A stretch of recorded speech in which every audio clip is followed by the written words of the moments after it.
പ്രേക്ഷകരെ, നമ്മളിപ്പോൾ മാളയിലെ കാർമൽ കോളേജിലാണ് എത്തിയിരിക്കുന്നത്. നമ്മൾ തൃശ്ശൂർ ജില്ലയിലെ പര്യടനത്തിൻ്റെ ഭാഗമായിട്ടാണ് നമ്മൾ മാളയിൽ എത്തിയിരിക്കുന്നത്. അപ്പോൾ ഹലോ, പ്രിൻസിപ്പലിന്റെ പേരെന്താ? സിസ്റ്റർ ഇനി മരിയ. Thank you. എൻ്റെ പേര് ഷാൻഡി ജോസഫ് തട്ടകത്ത്. ഓക്കെ സിസ്റ്ററെ, thank you Benny. Oh thank you. Okay Vijayakumar വരൂ. പ്രവിത വരൂ. വിജയകുമാർ വരൂ. വിജയ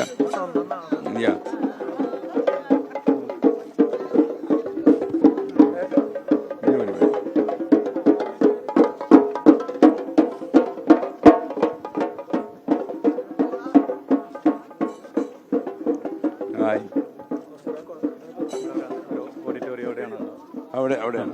ഓക്കെ, നമ്മളിപ്പോൾ ഓഡിറ്റോറിയത്തിലേക്ക് പോയിക്കൊണ്ടിരിക്കുകയാണ്. ഇന്നൊരു അവധി ദിവസമാണെങ്കിൽ നിങ്ങളെല്ലാം എത്തി അല്ലേ? അപ്പോൾ ശരിക്കും അവധിയൊന്നും അവർ പരിഗണിച്ചില്ല, കുട്ടികളെല്ലാം എത്തിയിട്ടുണ്ട്. അപ്പോൾ എൻ്റെ ഒരു സംശയമായിരുന്നു, പക്ഷേ ഒരുപക്ഷെ കേരളത്തെ മുഴുവൻ ആകർഷിക്കുന്ന, കേരളത്തിൻ്റെ മുഴുവൻ അടിയന്തരമായ ഒരു ആവശ്യത്തിന് വേണ്ടിയാണ് നമ്മൾ സംസ്ഥാന വ്യാപകമായി യാത്ര നടത്തുന്നത്, എല്ലാവർക്കും അറിയാം. അപ്പോൾ അരുതക്രമം അരുത് ലഹരി എന്ന പേരിൽ നമ്മുടെ ഈ യാത്ര ഇപ്പോൾ എത്തിയിരിക്കുന്നത് തൃശ്ശൂരിലെ മാളയിലാണ്. മാള ചരിത്രപ്രസിദ്ധമായ മാള, ഒരുപാട് കാര്യങ്ങൾ മാളയിലുണ്ട്. അപ്പോൾ നമ്മളെ സംബന്ധിച്ചിടത്തോളം ഈ ഒരു ക്യാമ്പസിൽ എത്തുക എന്ന് പറയുന്നത് വളരെയേറെ ആവേശമുണ്ടാക്കുന്ന കാര്യം തന്നെയാണ്. വിജയകുമാർ, നമ്മുടെ മാളയെക്കുറിച്ച് സംസാരിക്കണ്ടേ? അപ്പോൾ നമ്മുടെ ലഹരി വിരുദ്ധ സന്ദേശവുമായി തൃശ്ശൂർ ജില്ലയിലെ പര്യടനം അതിൻ്റെ അവസാന ഘട്ടത്തിലേക്ക് കടക്കുകയാണ്. ഇതിനോടകം നമ്മൾ വന്ന എല്ലായിടത്തും വലിയ സ്വീകരണം എന്ന് വെച്ചാൽ നമ്മൾ മുന്നോട്ട് വയ്ക്കുന്ന സന്ദേശത്തിന് കിട്ടുന്ന സ്വീകാര്യത തന്നെയാണ്. അത് രാവിലെ നമ്മൾ ദേവാലയങ്ങളിൽ പോകുമ്പോഴാവട്ടെ, മാർക്കറ്റിൽ പോകുമ്പോഴാവട്ടെ, അതുപോലെ വ്യാപാരി വ്യവസായികളുടെ പരിപാടികളിൽ പങ്കെടുക്കുമ്പോഴാവട്ടെ, എല്ലായിടത്തും നമ്മൾ മുന്നോട്ട് വയ്ക്കുന്ന സന്ദേശത്തിന് വലിയ സ്വീകാര്യത കിട്ടുന്നുണ്ട്. തന്നെയുമല്ല, ഇന്ന് ചെറിയ പെരുന്നാൾ ദിവസം ഉള്ള എല്ലാ ഈദ് ഗാഹുകളിലും ലഹരി വിരുദ്ധ പ്രതിജ്ഞകളൊക്കെ എല്ലായിടത്തും എടുത്തിട്ടുണ്ട്. അപ്പോൾ ഈ യാത്ര അതിൻ്റെ 15-ാം ദിവസം പിന്നിടുമ്പോൾ യാത്രയ്ക്ക് കിട്ടുന്ന സ്വീകാര്യത എന്നത് നമ്മൾ മുന്നോട്ട് വയ്ക്കുന്ന ആശയത്തിന് കിട്ടുന്ന സ്വീകാര്യതയാണ്. ആ സ്വീകാര്യതയോടുകൂടി തന്നെയാണ് നമ്മൾ മാളയിലെ കാർമൽ കോളേജിലേക്ക് പ്രവേശിക്കുന്നത്. കാർമൽ കോളേജിൽ ഒരു പൊതുപരിപാടിയാണുള്ളത്. ഇവിടെ അധ്യാപകരും വിദ്യാർത്ഥികളും രക്ഷിതാക്കളും പൊതുപ്രവർത്തകരും ഒക്കെ ആയ നൂറുകണക്കിന് ആളുകൾ നമ്മളെ കാത്തിരിക്കുകയാണ്. Good afternoon, everyone. The stage opens for SKN 40 Lahari Virudha Sandesha Yatra. Official delegates of 24 News, elected representatives of the people, other honorable dignitaries on the dais, പ്രിയ രക്ഷിതാക്കളെ, നാട്ടുകാരെ, അധ്യാപകരെ, വിദ്യാർത്ഥികളെ, I welcome you all on behalf of Carmel College Autonomous, Mala. A veteran journalist, television anchor and managing director of Flowers TV and 24 News, Sreendran Nair sir celebrates 40 years of glorious service to the media sector. മാളയുടെ മണ്ണിലേക്കും Carmel കോളേജിലേക്കും ഒരിക്കൽ കൂടി ഹൃദയം നിറഞ്ഞ സ്വാഗതം ആശംസിക്കുന്നു പ്രിയ SKN.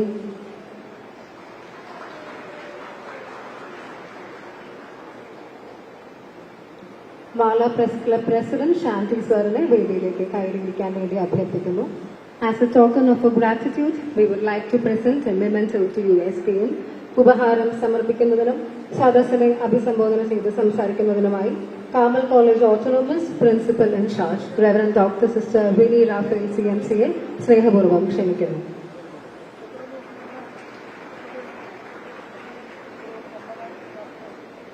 Good afternoon. കാർമലിന് ഇതേറെ പ്രിയപ്പെട്ട ഒരു ദിനമാണ്. ഈ വേദിയെ ഗംഭീരമാക്കി തീർക്കുന്ന, നമ്മുടെ എല്ലാവരുടെയും ഹൃദയങ്ങളിൽ ചിരപ്രതിഷ്ഠ നേടിയിട്ടുള്ള SKN സാർ, അതുപോലെ വേദിയെ അലങ്കരിക്കുന്ന മറ്റ് വിശിഷ്ട വ്യക്തികൾ, ഈ ഒരു കാർമൽ കമ്മ്യൂണിറ്റി, ഇതിനെ സപ്പോർട്ട് ചെയ്യുന്ന ഓരോരുത്തരും, media members, press club members, നാട്ടുകാരെല്ലാവരെയും ഈ സമയം ഓർക്കുമ്പോൾ വാർത്തകൾക്ക് വാസ്തവത്തിന്റെ നേരിന്റെ ആർജവത്വം പകർന്നു നൽകി നമ്മുടെ നാടിന് നന്മയുടെ മുഖം എപ്പോഴും സൃഷ്ടിക്കാൻ അത്യധ്വാനം ചെയ്യുന്ന SKN സാറിന്റെ ഈ ഒരു സാന്നിധ്യം, അതും ഇന്ന് ഈ കാലഘട്ടത്തെ ഏറ്റവും കൂടുതൽ ബാധിക്കുന്ന ലഹരിക്കെതിരെ ഒരു സന്ദേശയാത്രയുമായിട്ട് വന്നു നിൽക്കുമ്പോൾ ഈ കാർമലിന്റെ മണ്ണും ഏറെ അഭിമാനം കൊള്ളുകയാണ്. തീർച്ചയായും സാറിന്റെ എല്ലാ അധ്വാനങ്ങൾക്കും ഏറെ സ്നേഹത്തോടുകൂടെ ഈ മാള നന്ദി പറയുകയാണ്. ഒപ്പം തന്നെ കാർമലിന്റെ മോട്ടോ ലൈറ്റ് ആൻഡ് ലവ്, അറിവാണ് ഞങ്ങളുടെ ലഹരി. ഈ ലഹരിയാണ് ഈ കലാലയം പകർന്നു നൽകാനായി ആഗ്രഹിക്കുന്നത്. പകർന്നു നൽകുന്ന അറിവെന്ന ലഹരിയിലൂടെ സ്നേഹവും വെളിച്ചവും നന്മയായി ചുറ്റുപാടും പ്രസരിക്കാനായിട്ട് സാധിക്കട്ടെ എന്ന് ആശംസിക്കുകയും ഇനിയുള്ള ഈ ഒരു തുടർന്നുള്ള എല്ലാ പ്രവർത്തനങ്ങൾക്കും ഈ സന്ദേശയാത്രയ്ക്കും എല്ലാ ഭാവുകങ്ങളും അഭിനന്ദനങ്ങളും നേർന്നുകൊണ്ട് കാർമലിന്റെ ഉപഹാരം ഈ സമയം സമർപ്പിക്കുന്നു. കാർമൽ കോളേജ് ഓട്ടോണമസിന്റെ സ്നേഹ സമ്മാനം ഏറ്റുവാങ്ങുന്നതിനായി പ്രിയപ്പെട്ട SKN വേദിയിലേക്ക് സ്നേഹപൂർവ്വം ക്ഷണിക്കുന്നു.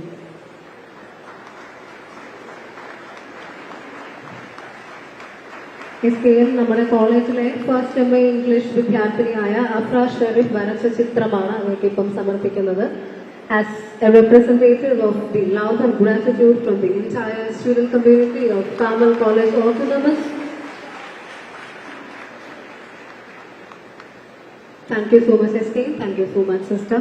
അടുത്തതായി മാധ്യമരംഗത്ത് 40 വർഷത്തെ നിസ്വാർത്ഥ സേവനം പൂർത്തിയാക്കുന്ന പ്രിയപ്പെട്ട ശ്രീകണ്ഠൻ നായർ സാർക്ക് ഉപഹാരം സമർപ്പിക്കുന്നതിനായി മാള പ്രസ് ക്ലബ് പ്രസിഡന്റ് ശാന്തി ജോസഫ് സാറിനെ സ്നേഹപൂർവ്വം ക്ഷണിക്കുന്നു.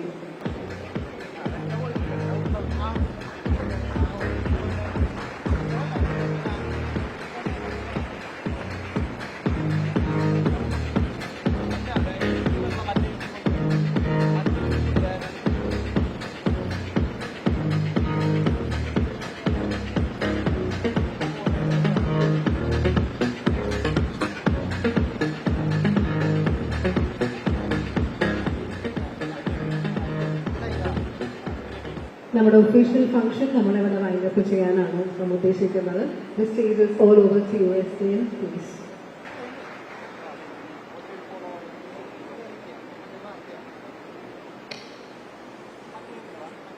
പ്രിയപ്പെട്ട പ്രിൻസിപ്പൽ, വേദിയിലുള്ള പ്രമുഖരെ, പ്രിയപ്പെട്ട മാള കാർമൽ ഓട്ടോണമസ് കോളേജിലെ വിദ്യാർത്ഥികളെ, അധ്യാപകരെ, പ്രിയപ്പെട്ട മാളക്കാരെ, ഈ മാള എന്തുകൊണ്ടാണെന്ന് അറിയില്ല, എനിക്ക് എപ്പോഴും എൻ്റെ മനസ്സിനൊരു വികാരമാണ്. മാള എന്തോ എനിക്കറിയാവുന്ന ഒരു സ്ഥലം എന്നതിനപ്പുറം ഒരു തറവാട്ടിലേക്കൊക്കെ നമ്മൾ കയറി വരുമ്പോൾ ഉണ്ടാകുന്നൊരു മാനസികാവസ്ഥയാണ് മാള കടന്നപ്പോൾ എനിക്ക് തോന്നിയത്. ഒരുപക്ഷെ മാളയിൽ നിന്നുണ്ടായ കുറേ മാണിക്യങ്ങൾ എൻ്റെ ജീവിതത്തിലും സ്വാധീനം ചെലുത്തിയിട്ടുണ്ട്. മാള അരവിന്ദൻ, കെ കരുണാകരൻ, നമ്മുടെ അമേരിക്കയിൽ താമസിക്കുന്ന വ്യവസായി സിജോ വടക്കൻ, അങ്ങനെ കുറേ ആളുകളുമായിട്ട് നല്ല ബന്ധമുണ്ട്. നമ്മുടെ ജോജു നടൻ, അങ്ങനെ കുറേ പേര് മാളയിൽ നിന്നാണ്. അവരുമായിട്ടൊക്കെ നല്ല ബന്ധമുള്ള ഒരാളാണ് ഞാൻ. ഇതിൽ ശരിക്കും എൻ്റെ കരിയറിന്റെ ആദ്യകാലത്തൊക്കെ തിരുവനന്തപുരം ദൂരദർശനിൽ സംപ്രേഷണം ചെയ്ത ഒരു ടെലി സിനിമ ഞാൻ എഴുതിയുണ്ടായി. അതിന്റെ പേര് എങ്കിലും എന്റെ ഗോപാലകൃഷ്ണ എന്നായിരുന്നു. അത് ശരിക്കും മുഴുവനായിട്ട് പറഞ്ഞാൽ അതിന്റെ ടൈറ്റില് എങ്കിലും എന്റെ ഗോപാലകൃഷ്ണ നീ എന്നോട് ഇത് ചെയ്തല്ലോ എന്നാണ്. അതിലെ നായകനും നായികയും അന്നത്തെ സൂപ്പർ സ്റ്റാറുകളായിരുന്നു. ഒന്ന് മാള അരവിന്ദനും ഒന്ന് ഫിലോമിന ചേച്ചിയായിരുന്നു അതിലെ നായിക. അങ്ങനെ ഈ മാളച്ചേട്ടനുമായിട്ടൊക്കെ കുറേ അധികം നമുക്ക് ഈ ഷൂട്ടിങ്ങുമായിട്ടും അതിന്റെ ഡബ്ബിംഗ് കാലത്തൊക്കെ ബന്ധപ്പെടാൻ അവസരം കിട്ടിയിട്ടുണ്ട്. മാത്രമല്ല അത് അന്ന് ദൂരദർശനിൽ വളരെ ഗംഭീരമായി പോയ ഒരു സംഭവമാണ്. കാരണം ഞാൻ അങ്ങനെ ഒരു ടൈറ്റിൽ ഇടാൻ എന്നൊരു കാരണം ഉണ്ടായിരുന്നു. ഭൂട്ടോയുടെ ആത്മകഥ, പാകിസ്ഥാൻ തൂക്കിലേറ്റപ്പെട്ട സുൽഫിക്കർ അലി ഭൂട്ടോയുടെ ആത്മകഥ ഈ ഭയം അസാസിനേറ്റഡ് എന്നാണ്. നിങ്ങൾക്കറിയാം, ഈ ഭയം അസാസിനേറ്റഡ് പാകിസ്ഥാൻ വിൽ ഫാൾ എന്നായിരുന്നു അത് അദ്ദേഹം പൂർത്തീകരിച്ചു. അതുപോലെ തന്നെ സംഭവിക്കുകയും ചെയ്തു. അദ്ദേഹത്തെ പാകിസ്ഥാൻ തൂക്കിലേറ്റി പാകിസ്ഥാൻ തകർന്ന് തരിപ്പണമാവുകയും ചെയ്തു. അത് ചരിത്രമാണ്. എന്ന് പറയുന്ന പോലെ എങ്കിലും എൻ്റെ ഗോപാലകൃഷ്ണ നീ എന്നോട് ഇത് ചെയ്തല്ലോ എന്ന് നമ്മുടെ മലയാളികൾ കുറെ കാലം പറയാൻ ഒരു മാളക്കാരൻ കാരണമായി എന്നുള്ളതാണ് എൻ്റെ ഓർമ്മയിലുള്ള ഒരു കാര്യം.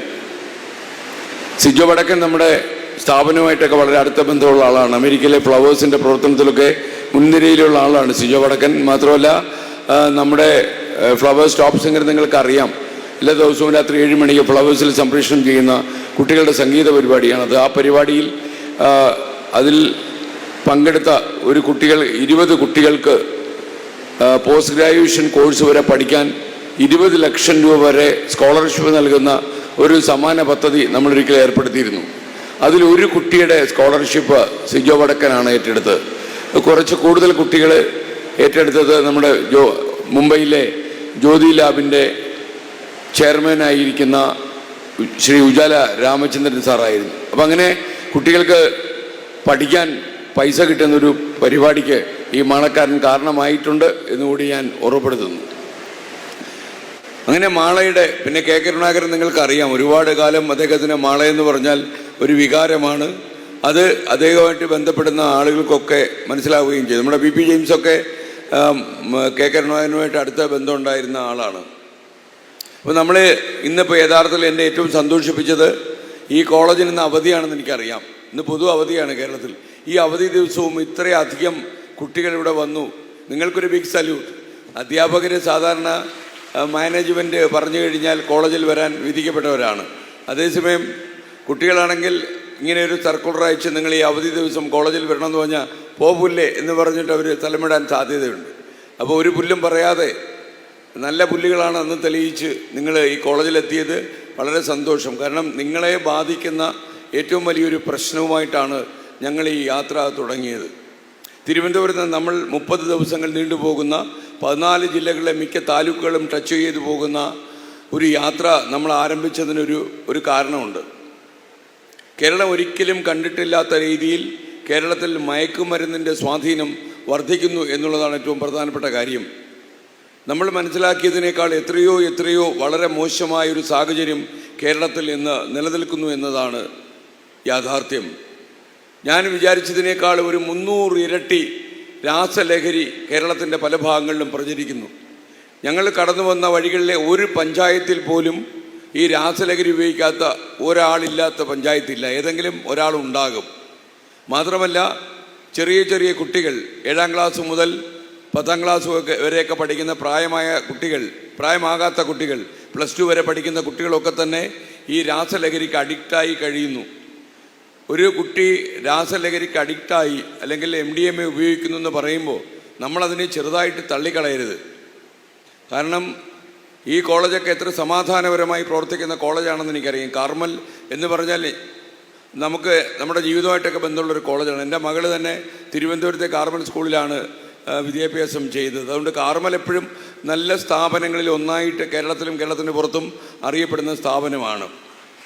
അപ്പോൾ ഈ കാർമലിലെ കുട്ടികൾ ഒരു രീതിയിലും ഇങ്ങനെയൊക്കെയുള്ള മയക്കുമരുന്നിലോ അതല്ലെങ്കിൽ മറ്റെന്തെങ്കിലും ലഹരിയിലോ മൂക്കിടിച്ച് വീഴത്തില്ല എന്നെനിക്ക് ഉറപ്പുണ്ട്. എന്നിരുന്നാലും നിങ്ങളെ ബാധിക്കുന്ന മറ്റൊരു പ്രശ്നമുണ്ട്. നമ്മുടെ കോളേജ് വരാന്തകളിലൊക്കെ അപരിചിതരായ ആളുകൾ ചെറിയ മിഠായിൽ ലഹരി വസ്തുക്കൾ മിക്സ് ചെയ്ത് കുട്ടികളെ പിടിക്കാനായിട്ട് വരുന്നുണ്ട്. നമ്മൾ ഈ ലഹരി കഴിച്ചില്ലെങ്കിൽ പോലും നമുക്ക് ഈ ലഹരി ഇങ്ങനെ തടഞ്ഞു നിർത്താൻ കഴിഞ്ഞില്ലെങ്കിൽ ഇന്നല്ലെങ്കിൽ നാളെ നമ്മുടെ പൊതുജീവിതത്തിലെ സമാധാന അന്തരീക്ഷം തകർത്ത് തരിപ്പണമാക്കാൻ ഇത്തരം അഡിക്റ്റുകൾക്ക് കഴിയും. നിങ്ങളെപ്പോഴെങ്കിലും ജീവിതത്തിൽ ഈ രാസലഹരിക്ക് അടിമയായി പോയ അഡിക്റ്റുകളെ ഏതെങ്കിലും ഡി അഡിക്ഷൻ സെൻ്ററിൽ പോയി കണ്ടിട്ടുണ്ടെങ്കിൽ നിങ്ങൾക്കത് മനസ്സിലാകും. അക്രമകാരികളാണവർ, കൊലക്കത്തിയുമായി പാഞ്ഞു നടക്കുന്നവരാണവർ. അവർക്ക് കൺമുന്നിൽ നിൽക്കുന്ന ആളുകൾ ആരാണെന്ന് പ്രശ്നമല്ല. അമ്മയും അച്ഛനും ഒന്നും അവർക്ക് മനസ്സിലാകത്തില്ല. അച്ഛനും അപ്പച്ചനും ഉമ്മച്ചിയും അമ്മയും ഒന്നും അവർക്ക് കൺമുന്നിൽ പ്രതികാരം ചെയ്യാനുള്ള ശത്രുക്കൾ മാത്രമാണ്. കൊലക്കത്തിയെടുത്ത് അവർ നെഞ്ചിൽ കുത്തിയിറക്കുമ്പോൾ പെറ്റമ്മയാണ് എൻ്റെ കൺമുന്നിൽ വാവിട്ട് നിലവിളിക്കുന്നത് എന്നൊരിക്കലും അവർക്ക് മനസ്സിലായി എന്ന് വരില്ല. കൈ വളരുന്നോ കാലുകൾ വളരുന്നോ എന്ന് തിരിച്ചറിഞ്ഞ ഒരു അമ്മയുടെ രോദനമാണ് തൻ്റെ മുന്നിൽ ഉയർന്നു കേൾക്കുന്നതെന്ന് ഒരു അഡിക്റ്റായ ഒരു MDMA കാരന് മനസ്സിലാകില്ല. ഒരു അപ്പച്ചൻ്റെ രോദനം കേൾക്കുമ്പോൾ നെഞ്ചുപിടയേണ്ട ഒരു കുട്ടിക്ക് അപ്പച്ചനാണ് ഈ കരഞ്ഞു വിളിക്കുന്നത് എന്ന് പറയില്ല. കടലാളം സ്നേഹം വാരി വിതറിയ സഹോദരനാണ് ഈ പിടയുന്നത് എന്നവന് മനസ്സിലാകില്ല. എന്തുകൊണ്ട് എന്ന് ചോദിച്ചാൽ ഈ രാസലഹരി കഴിക്കുന്ന ഒരാൾ വളരെ വേഗത്തിൽ ഒരു മനോരോഗിയായി മാറും എന്നുള്ളതാണ് ഏറ്റവും പ്രധാനപ്പെട്ട കാര്യം. ഈ അക്രമകാരിയായിരിക്കും അയാൾ. അയാൾക്ക് കൊലക്കത്തി കയ്യിലെടുക്കാനായിരിക്കും എപ്പോഴും താല്പര്യം. നമുക്ക് ഒരു വീട്ടിൽ MDMA അതല്ലെങ്കിൽ ഏതെങ്കിലും ഒരു കടുത്ത ബ്രൗൺ ഷുഗറോ കഞ്ചാവോ അതല്ലെങ്കിൽ മറ്റേതെങ്കിലും കൊക്കൈനോ എന്തെങ്കിലും രാസലഹരി ഉപയോഗിക്കുന്ന ഒരാൾ അടുത്ത മുറിയിൽ കിടന്നുറങ്ങുന്നുവെങ്കിൽ അവരുടെ സ്വാസ്ഥ്യം, ആ വീടിൻ്റെ സമാധാനം കെട്ടുപോകും. കാരണം ഏത് സമയവും കൊലക്കത്തിയുമായി തൻ്റെ വാതിൽ വന്ന് മുട്ടുമോ എന്ന് വീട്ടിലുള്ള മറ്റാളുകൾ ഭയപ്പെട്ടു എന്ന് വരാം. അത്ര അക്രമ സ്വഭാവം കാണിക്കുകയും ചോര ചിന്തുമ്പോൾ ഉള്ളിൽ പ്രതികാരദാഹത്തിൻ്റെ ഒരു ലഹരി പടരുകയും ചെയ്യുന്ന അസാധാരണനായ ഒരു നെറികെട്ടവനായി ഒരു MDMA അല്ലെങ്കിൽ രാസലഹരി ഉപയോഗിക്കുന്ന ആൾ പെട്ടെന്ന് പരിണാമം ഉണ്ടാകും, മാറി വരും എന്നുള്ളതാണ് നമ്മൾ കണ്ടുവരുന്നത്. നിങ്ങൾ കാണുന്ന അടിക്ക് അക്രമം മാത്രമല്ല കൊലക്കത്തിക്കും കൊലപാതകത്തിനുമൊക്കെ വഴികാട്ടിയാകുമെന്നുള്ളത് കൊണ്ട് തന്നെ നമ്മുടെ കോളേജിൽ MDMAയോ രാസലഹരിയോ ഉപയോഗിക്കുന്ന ആളുകളില്ല എന്ന് പറഞ്ഞതുകൊണ്ട് നമുക്ക് സമാധാനത്തോടെ ജീവിക്കാൻ കഴിയില്ല. കോളേജ് വിട്ടുപോകുന്ന പെൺകുട്ടികൾക്ക് പ്രശ്നമായിരിക്കും. ഈ കഴിഞ്ഞ ജനുവരി ഫെബ്രുവരി മാസങ്ങളിൽ കേരളത്തിൽ ചാർജ് ചെയ്തിട്ടുള്ളതാണ്ട് രേഖാമൂലം പറഞ്ഞാൽ 600ഓളം കേസുകളാണ്. അതിൽ 30% കുട്ടികളും പ്രായപൂർത്തിയാകാത്തവരാണ്, 18 വയസ്സ് തികഞ്ഞിട്ടില്ലാത്തവരാണ്. അതിനേക്കാളും ഉപരി ഒരു 10-17% പെൺകുട്ടികളും ഇതിൽ പെട്ടുപോയിട്ടുണ്ട്. ഒരു കാലത്ത് നമ്മുടെ പെൺകുട്ടികൾ കോളേജിലേക്കും പള്ളിക്കൂടങ്ങളിലേക്കും പോകുന്ന സമയത്ത് അവർ സൂക്ഷിച്ചിരുന്ന ഒരു പരിശുദ്ധി, ഒരു സംശുദ്ധി, അതൊക്കെ കാറ്റിൽ പറന്നു പോകുന്നു എന്നുള്ളത് വളരെ അമ്പരപ്പോടെ മാത്രമേ നമ്മുടെ പൊതുസമൂഹത്തിന് കാണാൻ കഴിയൂ. ഈ യാത്രയ്ക്ക് ഇറങ്ങുമ്പോൾ നിങ്ങൾക്കറിയാം, AC മുറിയിലൊക്കെ ഇരുന്ന് വാർത്തകൾ വായിച്ച് പരിചയമുള്ള ഞങ്ങൾ എന്തിനാണ് ഈ 37, 39, 40 ഡിഗ്രി ചൂടിൽ സൂര്യൻ കത്തിയാളുമ്പോൾ ഇതിനായി ഇറങ്ങിയതെന്ന് നിങ്ങളിൽ ആർക്കെങ്കിലുമൊക്കെ സംശയം തോന്നും. എന്നാൽ ഞങ്ങളുടെ വാർത്താ മുറികളിലേക്ക് പ്രവഹിക്കുന്ന വാർത്തകളൊക്കെ തന്നെ ഓരോ ദിവസവും 10, 14, 16 കൊലപാതകങ്ങളുടേതാണ്. റോഡിൽ വണ്ടിയിടിച്ച് വീഴ്ത്തുന്ന ആൾക്കാരെക്കാളും കൂടുതൽ, അല്ലെങ്കിൽ റോഡിൽ പൊലിഞ്ഞു പോകുന്ന ജീവിതങ്ങളെക്കാളും വളരെ വളരെ കൂടുതൽ ആളുകൾ ഇന്ന് ഈ രാസലഹരിക്ക് അടിപ്പെട്ട് ആളുകളെ കൊലപ്പെടുത്തുന്നു എന്നുള്ളതാണ് നമ്മളെ അമ്പരപ്പിക്കുന്ന കാര്യം. എന്തുകൊണ്ടാണ് എത്ര പെട്ടെന്ന് ഒരു 60 ദിവസം കൊണ്ടൊക്കെ 70 പേര് കൊല്ലപ്പെടുകയും അതിൽ ഇത്രയധികം പെൺകുട്ടികൾ പെട്ടുപോവുകയും പ്രായപൂർത്തിയാകാത്ത ആളുകൾ വരികയും ചെയ്യുന്നത് എന്നുള്ള ഞങ്ങളുടെ അന്വേഷണത്തിൽ നമ്മുടെ പൊതുജനസമൂഹം മാറി മറിയുകയാണ്. മായാത്ത ലഹരിയുടെ സ്വാധീനത്തിൽ അവരെ മുഖം കുത്തി വീഴുന്നു എന്ന് മനസ്സിലാക്കിയപ്പോൾ ജനങ്ങളെ ബോധവൽക്കരിക്കാനും നമ്മുടെ നാട്ടിൽ ഇത്തരം കടുത്ത ലഹരി പദാർത്ഥങ്ങൾ വിതരണം ചെയ്യുന്ന ആളുകളെ നമ്മുടെ സംസ്ഥാനത്ത് നിന്ന് കെട്ടിക്കെട്ടിക്കാൻ നമ്മുടെ ജനക്കൂട്ടത്തിൻ്റെ, നമ്മുടെ ജനങ്ങളെ ഒന്നിച്ചൊന്നായിട്ട് ഒരേ ശബ്ദത്തിൽ വിളിച്ചു പറയിക്കുവാനും വേണ്ടി ഞങ്ങൾ തുടങ്ങിയ യാത്രയാണ് ഈ കേരള യാത്ര എന്ന് പറയുന്നത്. ഇതിൽ രാഷ്ട്രീയ കക്ഷി ഭേദങ്ങളൊന്നുമില്ല, അതേപോലെ തന്നെ സാമുദായിക പ്രശ്നങ്ങളൊന്നുമില്ല. നമുക്കൊറ്റ കാര്യമേ ഉള്ളൂ, നമ്മുടെ നാടെന്ന് പറയുമ്പോൾ സമാധാനത്തോടെ ഐശ്വര്യത്തോടെ കഴിയുന്ന ഒരു മലനാടാണ് കേരളമെന്ന് പെട്ടാൽ. ഒരിക്കൽ നമ്മൾ ഇവിടെ വന്നു പോകുന്ന സഞ്ചാരികൾക്കൊക്കെ അത്ഭുതത്തോടെയാണ് നമ്മുടെ നാടിനെക്കുറിച്ച് പറയുന്നത്. നമ്മൾ കാണിക്കുന്ന സ്നേഹവായ്പ്, നമ്മുടെ ഹൃദയവിശുദ്ധി, നമ്മുടെ വാചാലത, നമ്മുടെ സംശുദ്ധി, നമ്മുടെ നാടിൻ്റെ ലാവണ്യം, സൗന്ദര്യം, ഇതൊക്കെ ഏതൊരാളെയും ആകർഷിച്ച് നിർത്തുന്ന കാര്യമാണ്.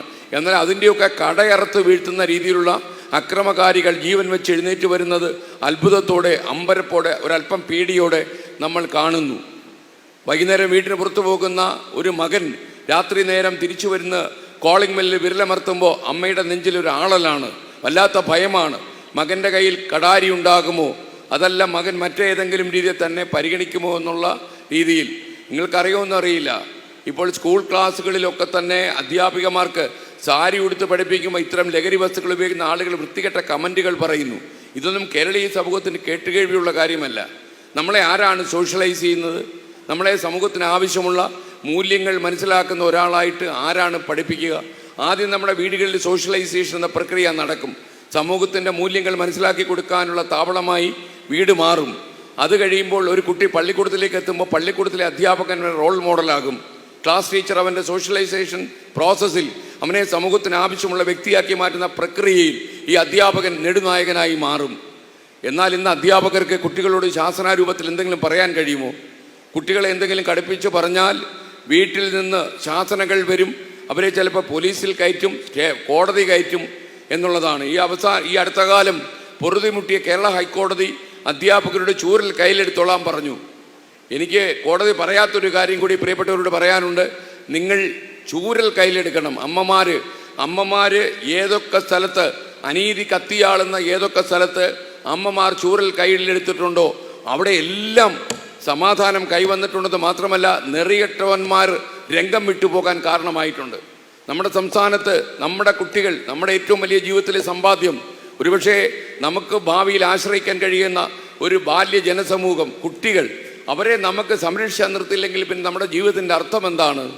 നമുക്കാകെ ലക്ഷ്യം വയ്ക്കാവുന്നത് ഈ കുട്ടികളുടെ വളർച്ചയാണ്. അതുകൊണ്ട് തന്നെ അമ്മമാർ ഒരേ സ്വരത്തിൽ പറയേണ്ടിയിരിക്കുന്നു. എനിക്കറിയാം, പട്ടണഷാപ്പിൽ പോകുന്ന പിതാവ് പറഞ്ഞാൽ ചിലപ്പോൾ മകൻ കേൾക്കണമെന്നില്ല. കള്ളുകൂടി ജീവിത സ്വഭാവമാക്കി മാറ്റിയ ഒരു അച്ഛൻ പറഞ്ഞാൽ കുട്ടിയായ മകൻ കേൾക്കണമെന്നില്ല. കാരണം അവൻ്റെ മുന്നിൽ 4 കാലിൽ കയറി വരുന്ന പിതാവ് ഇന്നും ഒരു ചിത്രമാണ്. ആ ചിത്രം അവൻ്റെ ഉള്ളിൽ ഇങ്ങനെ ഒരു സ്ഫടിക ദണ്ട് പോലെ ഇങ്ങനെ കിടക്കുന്ന സമയത്ത് അവൻ ഈ പിതാവ് പറയുന്നത് അതേ അർത്ഥത്തിൽ അവൻ മനസ്സിലാക്കണമെന്നില്ല. എന്നാൽ ഒരു അമ്മ എങ്ങനെയല്ല, വഴിക്കണ്ണുമായി കാത്തിരിക്കുന്ന ഒരു അമ്മയുടെ മനസ്സിൽ, അതായത് നൊന്ത് പ്രസവിച്ച ഒരു അമ്മയ്ക്ക്, ഒരു കുട്ടി ഏറ്റവും കൂടുതൽ മനസ്സിലാകുന്ന ഒരു അമ്മയ്ക്ക് തീർച്ചയായിട്ടും ചൂലെടുക്കാനുള്ള അവകാശമുണ്ട്. നമ്മൾ ഈ മനുഷ്യാവകാശമൊക്കെ ഒരുപാട് സംരക്ഷിച്ച സംസ്ഥാനമാണിത്. നിങ്ങൾക്കറിയുന്നത് പോലെ ഈ കഴിഞ്ഞൊരു ദിവസം നമ്മുടെ ഈ പരിപാടിയിൽ സംസാരിക്കുമ്പോൾ എറണാകുളത്തെ ലിസി ഹോസ്പിറ്റലിലെ പ്രശസ്ത കാർഡിയോളജിസ്റ്റായ ഡോക്ടർ ജോസഫ് ഒരു കാര്യം പറഞ്ഞതുകൂടി ഞാൻ നിങ്ങളുടെ ശ്രദ്ധയിൽപ്പെടുത്തുകയാണ്. അദ്ദേഹം ഒരു ഹൃദ്രോഗ വിദഗ്ധനാണ് അദ്ദേഹം. അതായത് ഇങ്ങനെയുള്ള കുട്ടികൾക്ക്, ഈ രാസലഹരി ഉപയോഗിക്കുന്ന കുട്ടികൾക്ക് ഹൃദയാഘാതം വരാനും ഹൃദ്രോഗം വരാനും സാധ്യതയുണ്ടെന്നാണ് അദ്ദേഹം പറഞ്ഞത്. ചില കേസുകളിൽ അങ്ങനെ ഉണ്ടായി എന്ന് പറയുന്നു. രാസലഹരി കാര്യമായി ഉപയോഗിക്കുന്ന ഒരാൾ 8, 10, 15 തവണ കഴിയുമ്പോൾ അയാളുടെ ആയുസ്സായിട്ട് പിടിച്ച് താഴേക്ക് കൊണ്ടുവരും. സാധാരണഗതിയിൽ ഒരു മനുഷ്യൻ ജീവിക്കുന്നത് 90, 95 വയസ്സ് കാലത്തേക്കാണെങ്കിൽ 7 കൊല്ലത്തേക്കൊക്കെ താഴ്ന്നു വരും ഇത്തരം രാസലഹരി ഉപയോഗിക്കുന്ന ഒരു കുട്ടിയുടെ ജീവിതം. നിങ്ങളൊന്ന് ആലോചിക്കുക, ഏതെങ്കിലും ഒരു ആശുപത്രി സെല്ലിൻ്റെ മൂലയിലേക്ക്, ഒരു ഏകാന്ത തടവറയിലേക്ക് അവനെ നമ്മൾ ചവിട്ടിത്തള്ളേണ്ടി വരും. എത്ര പ്രതിഭയുള്ളവനായാലും ഈ രാസലഹരിയിൽ മുഖമിടിച്ചു വീണാൽ അവൻ്റെ ജീവിതം നാരായ പേര് പിഴുത് തിന്മയുടെ തലത്തിലേക്ക് തകർന്നു വീഴുമെന്ന കാര്യത്തിൽ സംശയമില്ല.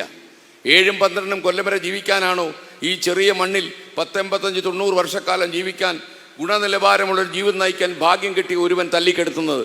സ്വന്തം ജീവിതം തല്ലിക്കെടുത്താൻ മാത്രമേ ലഹരി ഉപയോഗിക്കൂ. നമ്മുടെ നാട്ടിൽ ചില കലാകാരന്മാർ പറയുന്നുണ്ട്, കഞ്ചാവ് വലിക്കുന്നത് കൊണ്ട് നമ്മുടെ പ്രതിഭയ്ക്ക് വല്ലാത്ത സ്ഫുരണം ഉണ്ടാകും, പ്രതിഭ ഷാർപ്പായി വരും. ശുദ്ധ വൃത്തികേടാണ് ഈ പറയുന്നത്, ലോകമണ്ടത്തരം. ഒരു ശാസ്ത്രീയ ഗവേഷണവും നടന്നിട്ടില്ലാത്തൊരു കാര്യം. ലോകത്തിൻ്റെ ഒരു രാജ്യത്തും, പല രാജ്യങ്ങളിലും കഞ്ചാവ് നിയമപരമാണ്. ലാറ്റിൻ അമേരിക്കൻ രാജ്യങ്ങളായ ഗ്വാട്ടിമാലയിലൊക്കെ തന്നെ കഞ്ചാവ് കൃഷി ചെയ്യാം, കഞ്ചാവ് വിളവെടുക്കാം, കഞ്ചാവ് വിതരണം ചെയ്യാം. എൽ സാൽവദോർ എന്ന് ലാറ്റിൻ അമേരിക്ക ഒരു രാജ്യമുണ്ട്, അവിടെ കഞ്ചാവിന് നിരോധനമാണിപ്പോൾ. അമേരിക്കയിൽ ചില സംസ്ഥാനങ്ങളിൽ കഞ്ചാവ് വളർത്താൻ അവകാശമുണ്ട്, ചില സ്ഥലങ്ങളിൽ കഞ്ചാവ് നിയമപരമാണ്. എന്നാൽ ഈ കഞ്ചാവ് ബ്രെയിനെ ഷാർപ്പൻ ചെയ്യും എന്ന് പറയുന്ന കാര്യം പ്രചരിപ്പിക്കുന്നത് ഈ ലഹരി ഉപയോഗിക്കുന്ന ആളുകളാണ് എന്ന് നമുക്കറിയാം. ചില ഡോക്ടേഴ്സുണ്ട്, ചില ശസ്ത്രക്രിയ ചെയ്യുന്ന ഡോക്ടേഴ്സ് പോലും അവർക്ക് പ്രിസിഷൻ കിട്ടാനും ശസ്ത്രക്രിയ കൃത്യമായി മുന്നോട്ട് പോകാനും കഞ്ചാവ് ഉപയോഗിക്കുന്നുണ്ട്. നമ്മുടെ പ്രൊഫഷണൽ മെഡിക്കൽ കോളേജുകളിലും എഞ്ചിനീയറിംഗ് കോളേജുകളിലും ഒക്കെ തന്നെ പല കുട്ടികളും, പ്രത്യേകിച്ച് ഹോസ്റ്റൽ മുറികളിൽ കഞ്ചാവ് ഉപയോഗിക്കുന്നുണ്ട്. എന്നാൽ ഈ കഞ്ചാവ് നമ്മുടെ തലച്ചോറിനെ പരിപോഷിപ്പിക്കും എന്ന ചിന്തയ്ക്ക് യാതൊരു അടിസ്ഥാനവും ഇല്ല.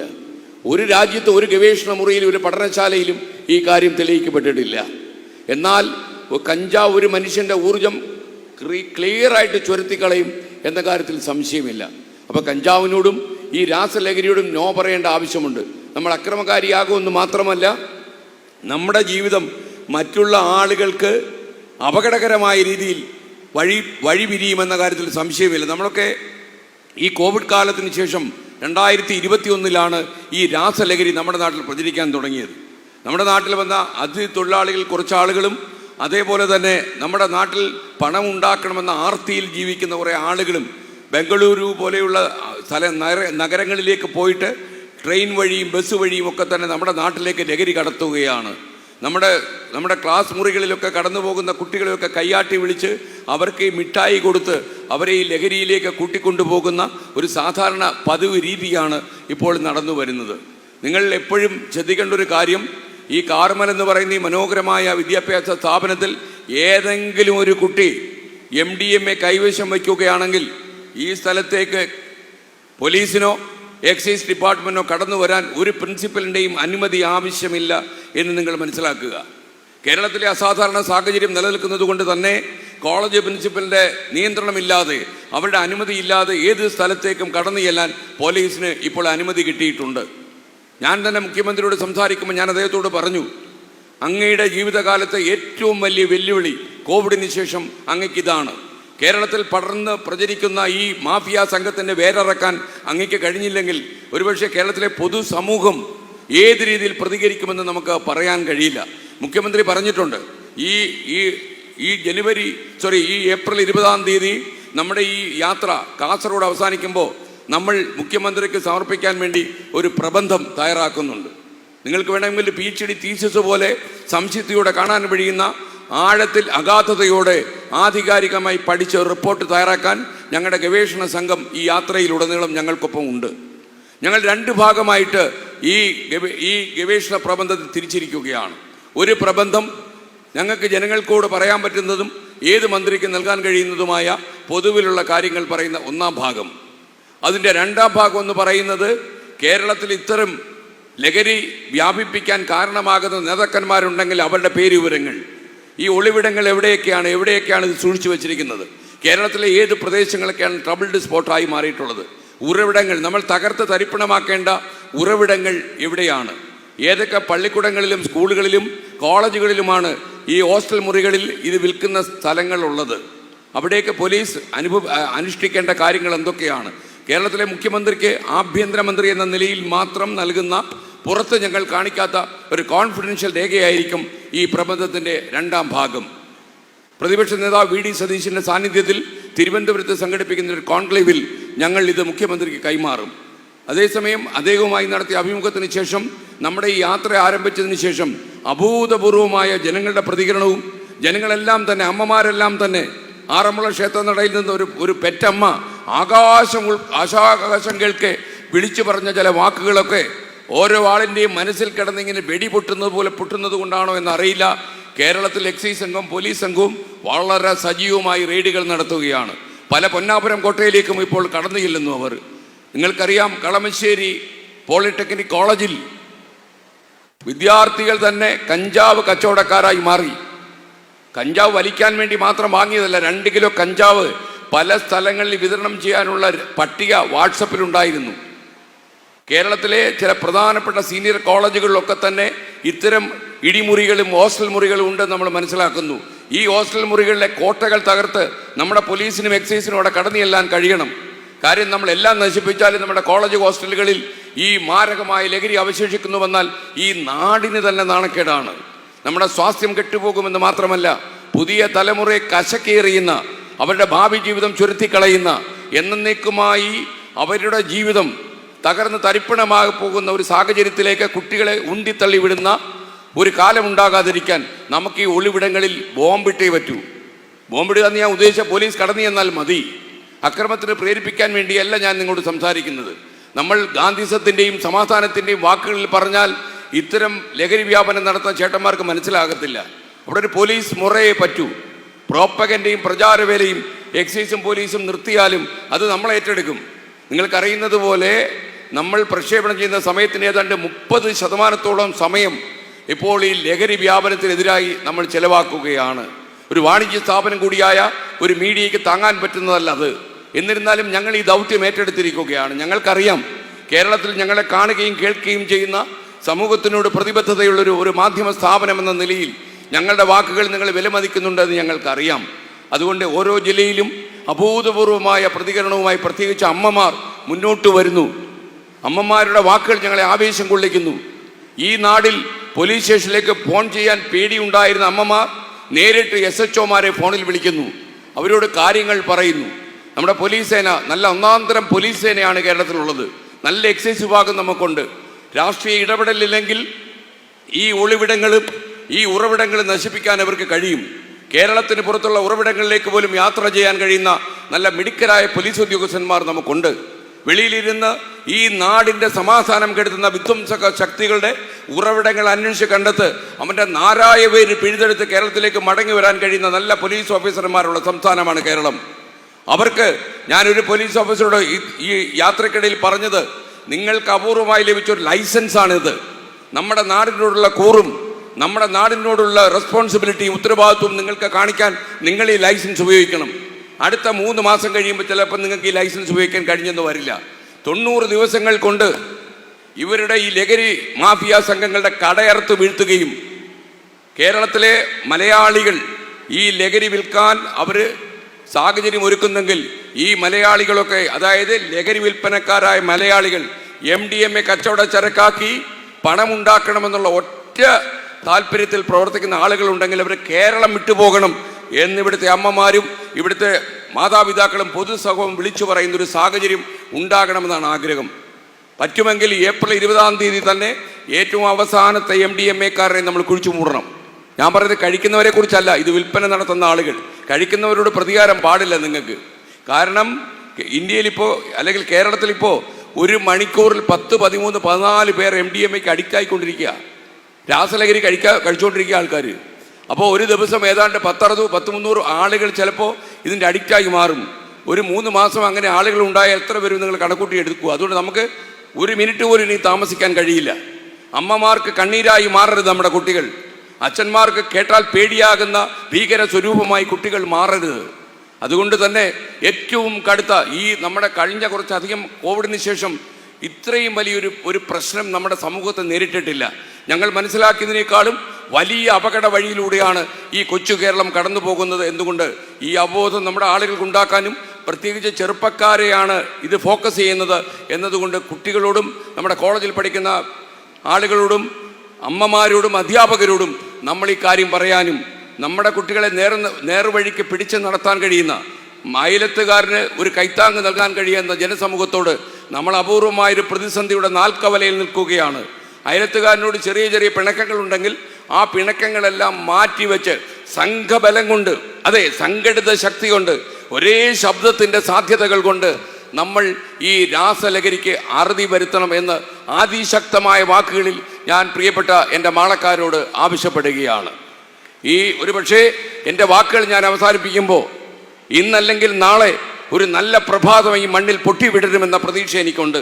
ഞാൻ നെഗറ്റീവായിട്ടില്ല, പോസിറ്റീവായിട്ടുള്ള ഒരു ചിന്തയിലാണ് ഞാനിപ്പോഴും മുന്നോട്ട് പോകുന്നത്. കാരണം ഒരുപാട് പ്രതിസന്ധികളെ വെള്ളപ്പൊക്കം പോലെ, പ്രളയം പോലെ, കോവിഡ് പോലെ എത്രയോ പ്രതിസന്ധികളിൽ കൈത്താങ്ങായി തോളിൽ കൈയിട്ട് മനുഷ്യ ചങ്ങല തീർത്ത് നമ്മൾ ഈ അപകടം ചാടിക്കടന്നവരാണ്. അതുകൊണ്ട് തന്നെ ഈ പ്രതിസന്ധി നമ്മൾ കടന്നു പോകും, ഉറപ്പാണ് എനിക്ക്. നിങ്ങളുടെ എല്ലാവിധമായ സഹകരണങ്ങളും നമുക്ക് വേണം. ബാക്കി കാര്യങ്ങൾ പറയാൻ നമ്മുടെ പ്രശസ്ത വാർത്താവതാരകനായ 24-ന്റെ പ്രിയപ്പെട്ട S. വിജയകുമാറിനെ ക്ഷണിക്കുന്നു. അത് കഴിയുമ്പോൾ പ്രവിതാലക്ഷ്മിയും കുറച്ച് വാക്കുകൾ നിങ്ങളോട് സംസാരിക്കും. ഒരുപക്ഷെ ഇന്ന് നിങ്ങൾ വീട്ടിൽ കിടന്ന് ഉറങ്ങുമ്പോൾ നിങ്ങൾ ആലോചിക്കണം, ഈ നാട്ടിൽ ഇങ്ങനെയുള്ള അപകടം മുളപൊട്ടുമ്പോൾ എന്തായിരിക്കും നാളത്തെ കേരളം, മാളയിൽ എന്താവും നാളെ എന്ന് നിങ്ങൾ ആലോചിക്കാതെ ഇരിക്കരുത്. ഈ നാടിനോട് കൂറില്ലാത്തവരോട് പടവെട്ടാൻ തയ്യാറാകുന്ന ഒരു മനസ്സ് നിങ്ങൾക്ക് സ്വന്തമാകട്ടെ എന്ന് ഞാൻ ആശംസിക്കുന്നു. Over to Vijayakumar. Goodbye. നമ്മളോട് 2 വാക്ക് സംസാരിക്കുന്നതിനായി excise assistant inspector Shri PB Binoy സാറിനെ ഞാൻ ക്ഷണിക്കുകയാണ്. സ്നേഹം നിറഞ്ഞ 24 ന്യൂസ് അവറിൻ്റെ ഏറ്റവും വലിയ പ്രചാരകനെന്ന് ന്യൂസ് മാധ്യമങ്ങളിൽ നമ്മളെയൊക്കെ കണ്ടു പഠിപ്പിച്ച ശ്രീകണ്ഠൻ നായർ സർ അവർകൾ, അതുപോലെ തന്നെ വാർത്തകളെ കൊണ്ട് ലോകം കീഴടക്കുന്ന ജെയിംസ് സാർ, പിന്നെ അതുപോലെ തന്നെ വിജയകുമാർ, അതിനേക്കാൾ എല്ലാത്തിലുപരി ഈ വിദ്യാലയത്തിൽ ഇങ്ങനെ ഒരു അവസരമൊരുക്കിയ കാർമൽ വിദ്യാലയത്തിലെ പ്രിൻസിപ്പൽ അവർകൾ, അതിനോടൊപ്പം ഇത് സംഘടിപ്പിച്ച എല്ലാവർക്കും, അതിനേക്കാൾ എല്ലാത്തിലുപരി ഈ പരിപാടി കേൾക്കാൻ മനസ്സുകൊണ്ടും ശരീരം കൊണ്ടും ഇവിടെ എത്തിച്ചേർന്ന നന്മയുടെ മുഖമുള്ള എല്ലാവരെയും ഈ വേദിയിലേക്ക് എന്താ പറയുക, സ്നേഹത്തോടെ സന്തോഷത്തോടെ ഇങ്ങനെയൊരു ജീവിതമാണ് ലഹരി എന്നുള്ള ആശയം പ്രചരിപ്പിച്ചുകൊണ്ട് കേരളം ഒട്ടാകെ നടക്കുവാനുള്ള ചങ്കൂറ്റവും ചങ്കുറപ്പും കാണിച്ച ഒരു പത്രപ്രവർത്തകൻ എന്ന നിലയിൽ ഞാൻ മനസ്സുകൊണ്ടും എല്ലാം കൊണ്ടും വിജയവും നമ്മുടെ ശ്രീകണ്ഠൻ നായർക്ക് എല്ലാവിധ ആശംസകളും നേരുന്നു. നന്മയുടെ ഒരു വലിയൊരു പ്രതീകമുണ്ടെങ്കിൽ മാത്രമേ ഇന്നത്തെ കാലഘട്ടത്തെ ഇതൊരു ചങ്കൂറ്റം കാണിക്കാൻ കഴിയുള്ളൂ. അത് കാണിക്കാൻ കഴിച്ച ആൾക്ക് എല്ലാവിധ ആശംസകളും. പ്രിയമുള്ളവരെ, സ്വന്തം മനസ്സിനെയും സ്വന്തം ശരീരത്തെയും സ്വന്തം ശരീര അവയവങ്ങളെയും സ്വയം നശിപ്പിക്കാൻ മനസ്സുകൊണ്ട് തീരുമാനിച്ച് നമ്മൾ മനുഷ്യനെന്ന് അവകാശപ്പെടുന്ന നമ്മൾ നിഷ്പക്ഷത പാലിക്കുന്ന നമ്മൾ എന്തുകൊണ്ട് സ്വയം മരണത്തെ സ്വീകരിക്കുവാൻ നമ്മൾ തയ്യാറാകുന്നു? വിവേക ബുദ്ധി എന്ന് മനുഷ്യൻ സ്വയം കാണുന്ന മനുഷ്യൻ എന്തുകൊണ്ട് മരണത്തെ സ്വയം വരിക്കാൻ വേണ്ടി ലഹരികൾ ഉപയോഗിക്കുന്നു? മനുഷ്യ, നിന്റെ പരാജയമല്ലേ അത്? മനുഷ്യ നിന്റെ പരാജയമാണ്. ജീവിതമാകുന്ന ലഹരിയെ വാരിപ്പുണരാൻ കഴിയാതെ വരുമ്പോൾ മറ്റു ലഹരിയിലേക്ക് അറിഞ്ഞും അറിയാതെയും മറ്റുള്ളവരുടെയും സന്തോഷത്തിനും സമാധാനത്തിനോ സങ്കടത്തിനോ ഒക്കെ വേണ്ടി അവനോട് കൂട്ടിച്ചേരുമ്പോൾ, കുഞ്ഞുമക്കളെ നിങ്ങളൊന്ന് ആലോചിക്കുക. നിങ്ങളുടെ ജീവിതമാണ് വിലപ്പെട്ടത്, നിങ്ങളുടെ ജീവിതമാണ് ഏറ്റവും മഹത്തരമായത്. അത് നിങ്ങൾ മറക്കരുത്. ജീവിതമാകുന്ന ലഹരിയെ വാരിപ്പുണരുവാൻ നമുക്ക് കഴിയട്ടെ. പ്രിയമുള്ളവരെ, ഒരു കാര്യം വേദനയോടെ പറയുന്നു. ആദ്യം മുതൽ നമ്മൾ കേട്ടിരുന്നത് പട്ടണങ്ങളിലാണ് ലഹരി ഉള്ളതെന്ന്. ഇപ്പോൾ നമ്മൾ പറയേണ്ടി വരുന്നു, നമ്മുടെ ഗ്രാമങ്ങളിലും നമ്മുടെ വഴിത്താരകളിലും നമ്മുടെ ഇടവഴികളിലും ഇപ്പോൾ ആരുണ്ട്? ഈ രാസലഹരിയുണ്ട്.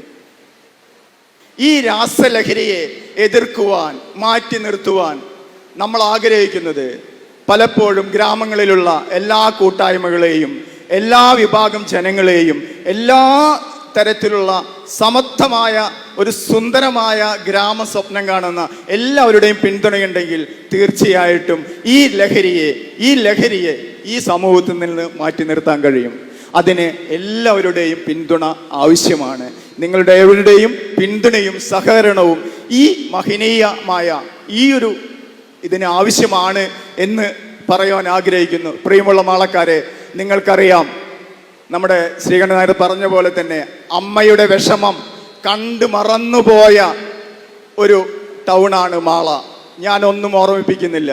തീർച്ചയായും അമ്മയുടെ ഒരു മരണം കണ്ട ഒരു ഗ്രാമം കൂടിയാണ്. പറയാൻ ഒട്ടും ആഗ്രഹിക്കാതെ പ്രിയമുള്ളവരെ ഒന്ന് മാത്രം പറഞ്ഞ് ഞാൻ അവസാനിപ്പിക്കുന്നു. ജീവിതമാകുന്ന ലഹരിയെ വാരിപ്പുണർന്നുകൊണ്ട് ജീവിതത്തിൽ പുത്തനുണർവ് നൽകുവാൻ നമുക്ക് ഏവർക്കും കഴിയട്ടെ. അതായിരിക്കും നമ്മുടെ ജീവിതത്തിൻ്റെ ലക്ഷ്യം എന്ന് മാത്രം പറഞ്ഞുകൊണ്ട് ഇങ്ങനെ ഒരു അവസരം തന്ന നിങ്ങൾക്ക് ഏവർക്കും എൻ്റെ വിനീതമായ കൂപ്പുകൈ. നന്ദി, നമസ്കാരം. ഞങ്ങളുടെ editor in charge Shri P James sir രണ്ടു വാക്ക് സംസാരിക്കും.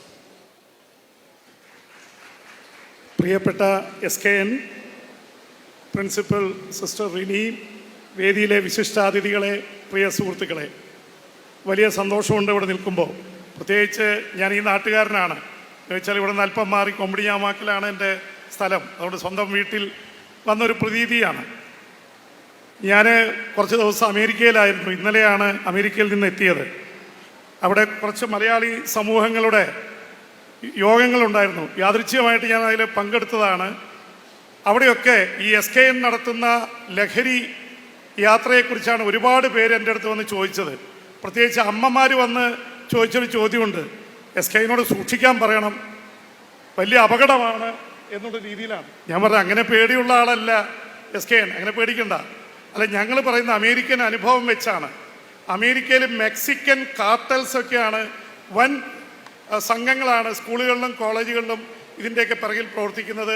പരസ്പരം കുട്ടികൾ അങ്ങോട്ടും വെടിവെച്ച്, നിങ്ങൾക്കറിയാം, പത്രങ്ങളിലും ഞങ്ങൾ ടെലിവിഷൻ ചാനലുകളിൽ എത്രയോ തവണ പറഞ്ഞിരിക്കുന്നു, കുട്ടികൾ പരസ്പരം വെടിവെച്ച് കൊല്ലുന്ന, അല്ലെങ്കിൽ സ്കൂളുകളിൽ വെടിവെപ്പിൽ കുട്ടികളും ഒക്കെ മരിച്ചു പോകുന്ന ഒരു അവസ്ഥയെക്കുറിച്ച് സംസാരിച്ചതാണ്. എന്തായാലും അമേരിക്കയിൽ ഇപ്പോൾ തമാശയ്ക്ക് പറഞ്ഞു, PP പോയിട്ട് ട്രംപിനെ കണ്ടോ എന്ന് ചോദിച്ചു. ഒരുപക്ഷെ ട്രംപ് അവിടെ ഇപ്പോൾ പ്രഖ്യാപിച്ചിരിക്കുന്ന മെക്സിക്കൻ കാർട്ടൽസിനെ അവിടുത്തെ ഏറ്റവും വലിയ ടെററിസ്റ്റ് ഓർഗനൈസേഷനായിട്ട് പ്രഖ്യാപിച്ചിരിക്കുന്നു. യഥാർത്ഥത്തിൽ ഒരു ടെററിസത്തേക്കാൾ വലിയ പാതകമാണ് ഇവിടെ നടന്നുകൊണ്ടിരിക്കുന്നത്. അടുത്തിടെ ആഫ്രിക്കയിൽ നിന്ന് വന്ന ആൾക്കാരെയാണ് ഗുജറാത്തിൽ നിന്നൊക്കെ പിടികൂടിയത്. ഇപ്പം SKN at 40 എന്നുള്ളത്, SKN എന്ന ഒരുപക്ഷെ കേരളത്തിലെ ഏറ്റവും ജനകീയനായ വാർത്താ അവതാരകനും എഡിറ്ററുമായ ശ്രീകണ്ഠൻ നായർ എന്ന SKNൻ്റെ ഒരു 40 വർഷത്തെ ഒരു ആഘോഷമാക്കിയല്ല ഞങ്ങൾ മാറ്റിയത്. ഇത് അദ്ദേഹത്തിനും 24 എന്ന പ്രസ്ഥാനത്തിനും സമൂഹത്തോടുള്ള കടമ, അതിൻ്റെ ഒരു എക്സ്റ്റൻഷനായിട്ടാണ് ഈ കേരള യാത്ര. മാർച്ച് 16 തുടങ്ങിയതാണ്, ഏപ്രിൽ 20 സമാപിക്കുന്നത്. നിങ്ങൾക്കറിയാം, പൊരി വെയിലത്താണ് SKNനെ പോലൊരാൾ ഈ 1 മാസം നീണ്ടു നിൽക്കുന്ന യാത്ര നടത്തുന്നത്. ഞങ്ങൾക്ക് ഒരുപക്ഷെ എയർ കണ്ടീഷൻ സ്റ്റുഡിയോയിൽ ഇരുന്ന് ഇതൊക്കെ പറഞ്ഞ് പോകാം. പക്ഷേ SKN തീരുമാനിച്ചത്, ഒരുപക്ഷെ കേരളത്തിലെ ഒരു മാധ്യമ പ്രവർത്തകനും ഇങ്ങനെ ഒരു വലിയ യാത്ര നടത്തിയതായി കണ്ടിട്ടില്ല. ഞങ്ങളിത് തിരുവനന്തപുരത്ത് ആരംഭിച്ചപ്പോൾ ടാഗോർ സെമിനറി ഹാളിൽ ആയിരക്കണക്കിന് ആൾക്കാരാണ് അഭിവാദ്യം അർപ്പിക്കാൻ എത്തിയത്. SKN മുഖ്യമന്ത്രിയുമായിട്ട് നടത്തിയ അഭിമുഖം നിങ്ങളൊക്കെ TV യിൽ കണ്ടതാണ്. മുഖ്യമന്ത്രി ഒരു പക്ഷേ ഇതിൻ്റെ ഇത്രയും തീവ്രമായിട്ടുള്ള ഇത് മനസ്സിലാക്കിയത് പോലും ഞങ്ങൾ കൊടുത്ത പല റിപ്പോർട്ടുകളും ഫീഡ്ബാക്കിനും ശേഷമാണ് എന്ന് ഞാൻ മനസ്സിലാക്കുന്നു. രാഷ്ട്രീയത്തിന് അതീതമായി, ജാതിക്ക് അതീതമായി, മതത്തിനതീതമായി എല്ലാവരെയും ഒരുമിച്ച് കൊണ്ടുപോകുന്നൊരു യാത്രയാണ്. അതുകൊണ്ടാണ് പോകുന്നിടത്തൊക്കെ ആയിരക്കണക്കിന് ആൾക്കാർ ഇവിടെ ഒത്തുകൂടുന്നത്. ഇന്ന് കൊരട്ടിയിൽ, ചാലക്കുടിയിൽ, മാളയിൽ, മുരിയാട്, അതുപോലെ ഇരിഞ്ഞാലക്കുടയിൽ, അതുപോലെ സ്നേഹതീരം ബീച്ചിലടക്കം അങ്ങനെ തുടരുകയാണ്. ഇനി ഇതിൻ്റെ ഫസ്റ്റ് ഫേസ് കഴിഞ്ഞാൽ അടുത്ത ഫേസിൽ പാലക്കാട് മുതൽ കാസർഗോഡ് വരെ. അപ്പോൾ ഒരു വ്യക്തി നടത്തുന്ന ഒരു വലിയ പ്രയാണം, അത് വലിയൊരു ആശയത്തിൻ്റെ പ്രയാണമാണ്.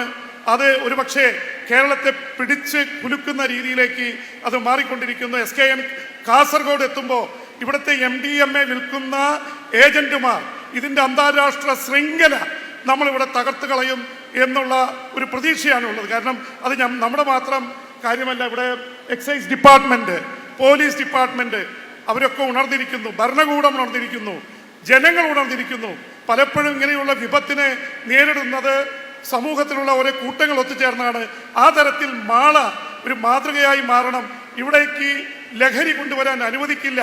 MDMA കടത്തുകാരെ ഞങ്ങൾ ഒറ്റപ്പെടുത്തുമെന്നുള്ള പ്രതിജ്ഞ ഇവിടെ എടുക്കണം. 24-നെ സംബന്ധിച്ചിടത്തോളം ഇത് വലിയ ഒരു പോരാട്ടവും യാത്രയുമാണ്. SKN നേതൃത്വം നൽകുന്ന, SKN കുറിച്ച് ഞാൻ പറയേണ്ട കാര്യമില്ല, നിങ്ങൾക്കൊക്കെ അറിയാം. SKN കലാകൗമുദി പോലുള്ള പ്രസ്ഥാനങ്ങളിൽ എഴുതി തുടങ്ങിയതാണ്. പിന്നെ ഓൾ ഇന്ത്യ റേഡിയോയിൽ, ദൂരദർശനിൽ, പിന്നീട് ഏഷ്യാനെറ്റിനെ ഇത്രയും വലിയ ചാനലാക്കി മാറ്റിയത് SKN ആണ്. അവിടുന്ന് മഴവിൽ മനോരമ, സൂര്യ, ഇങ്ങനെ എത്രയോ സ്ഥാപനങ്ങളിൽ പ്രവർത്തിച്ചിട്ടാണ് ഇന്ന് സ്വന്തമായി അല്ലെങ്കിൽ അദ്ദേഹത്തിൻ്റെ നേതൃത്വത്തിൽ ഫ്ലവേഴ്സും 24 ന്യൂസ് ചാനലും ഉണ്ടായത്. ഒരുപക്ഷെ മലയാള മാധ്യമ പ്രവർത്തനത്തിൽ സമാനതകളില്ലാത്ത പാത വെട്ടി തുറന്ന ഒരാൾ ഇത് നടത്തുമ്പോൾ അതിന് പിന്നിൽ ഒരു വലിയ നീക്കവും വലിയ ആശയവും വലിയ മുന്നേറ്റവുമായി അത് മാറുന്നത് ഈ തരത്തിലുള്ള ഒരു വ്യക്തിപരമത്തിനപ്പുറത്ത് ഒരു ആശയപരമായ ഒരു ഉറപ്പ് കൊണ്ട് കൂടിയാണ്. അതിന് അഭിവാദ്യം അർപ്പിച്ച മാളയ്ക്ക് 24-ന്റെ പേരിൽ, ഫ്ലവേഴ്സിന്റെ പേരിൽ അഭിവാദ്യം അർപ്പിച്ചുകൊണ്ട് ഞാൻ നിർത്തുന്നു. നന്ദി, നമസ്കാരം.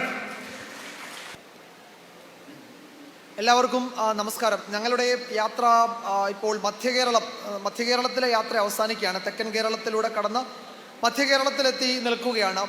അപ്പോൾ ഇനി വടക്കൻ കേരളത്തിലേക്ക് കടക്കാൻ പോകുന്നു. 2-3 ദിവസങ്ങൾക്കുള്ളിൽ അതിൻ്റെ 2ാം ഘട്ടം തുടങ്ങുകയാണ്. അപ്പോൾ 15 ദിവസം പൂർത്തിയാവുകയാണ് ഈ യാത്ര തുടങ്ങിയിട്ട്. അപ്പോൾ SKN ആമുഖമായി അത് സൂചിപ്പിച്ചു, ഈ യാത്രയുടെ പശ്ചാത്തലം. ഞങ്ങൾ തിരുവനന്തപുരത്ത് നിന്ന് ഒരു ഞായറാഴ്ച വൈകുന്നേരം ഇതുപോലെ ഒരു വൈകുന്നേരം ഉദ്ഘാടനം ചെയ്ത് തിങ്കളാഴ്ച ശംഖുമുഖം കടപ്പുറത്താണ്, ശംഖുമുഖത്താണ് ഞങ്ങളുടെ യാത്രയുടെ ആദ്യത്തെ പോയിന്റ് ശംഖുമുഖമായിരുന്നു. ഞങ്ങൾ അന്ന് രാവിലെ ശംഖുമുഖത്ത് SKN സാർ നേതൃത്വം നൽകുന്ന മോർണിംഗ് ഷോ 7 മണിക്ക് തുടങ്ങി രാവിലെ 10 വരെ ഉണ്ടാവും. അപ്പോൾ ആ മോർണിംഗ് ഷോയുടെ തുടക്കത്തിൽ ശംഖുമുഖത്ത് ഞങ്ങൾ അവിടെ കുറേ ആളുകളുമായി സംസാരിച്ചു. ജനങ്ങളുടെ ഫീഡ്ബാക്ക് കിട്ടുക, ഈ സന്ദേശം നേരിട്ട് ജനങ്ങളിലേക്ക് നൽകാം, പൊതുയോഗങ്ങൾക്കൊപ്പം ഇത്തരം നേരിട്ട് ആളുകളുമായി ഈ വിവരം കൈമാറുക എന്നതുകൂടി അത്തരം ഞങ്ങളുടെ പതിവ് വാർത്താ പ്രക്ഷേപണ രീതിയിലും ഈ സന്ദേശം കൊണ്ടുവരാൻ ഞങ്ങൾ ശ്രമിക്കുന്നുണ്ട്. ശംഖുമുഖത്ത് അന്ന് അവർ പറഞ്ഞ ചില കാര്യങ്ങൾ ഇപ്പോഴും മനസ്സിൽ ഇങ്ങനെ കിടക്കുന്നുണ്ട്. അപ്പോൾ ശംഖുമുഖത്ത് വ്യാപകമായി ലഹരി സംഘങ്ങളാണ്. വൈകുന്നേരം ഒരു 5 മണി മുതൽ രാത്രി വൈകുവോളം ഇത്തരം ലഹരി സംഘങ്ങളാണ്. അവിടെ ശംഖുമുഖത്ത് അവിടെ ഒരു പാർക്കുണ്ട്. ബീച്ച് ഇതിനോടകം ഈ കടൽ കയറിയ ബീച്ച് നഷ്ടപ്പെട്ടു. അവിടെ ഒരു മനോഹരമായ പാർക്കുണ്ട്. സുനാമി ഫണ്ട് ഉപയോഗിച്ച് നിർമ്മിച്ച പാർക്കാണ്. കുടുംബാംഗങ്ങൾക്കൊക്കെ വൈകുന്നേരങ്ങളിൽ വന്നിരിക്കാൻ പറ്റിയ നല്ല സ്ഥലമാണ്. അങ്ങനെ ധാരാളം കുടുംബങ്ങൾ വൈകുന്നേരങ്ങളിൽ ചെലവഴിക്കുന്ന ഒരു പാർക്കാണ്. ഇവിടെ ആ പാർക്കിൽ ഇപ്പോൾ ആളുകൾക്ക് പോകാൻ കഴിയുന്നില്ല. ഇത് ലഹരി സംഘങ്ങളാണ്. എവിടെ നിന്നൊക്കെയോ വരുന്ന ആളുകൾ, അവരെവിടെ നിന്ന് വരുന്നു എന്നൊന്നും അറിയില്ല. അവരവിടെ വരുന്നു, അവിടുത്തെ സ്ഥലങ്ങളിലെത്തുന്നു, അവരെ തേടി ആവശ്യക്കാർ വരുന്നു, ഇടപാടുകൾ നടക്കുന്നു, അങ്ങനെ മടങ്ങിപ്പോകുന്നു.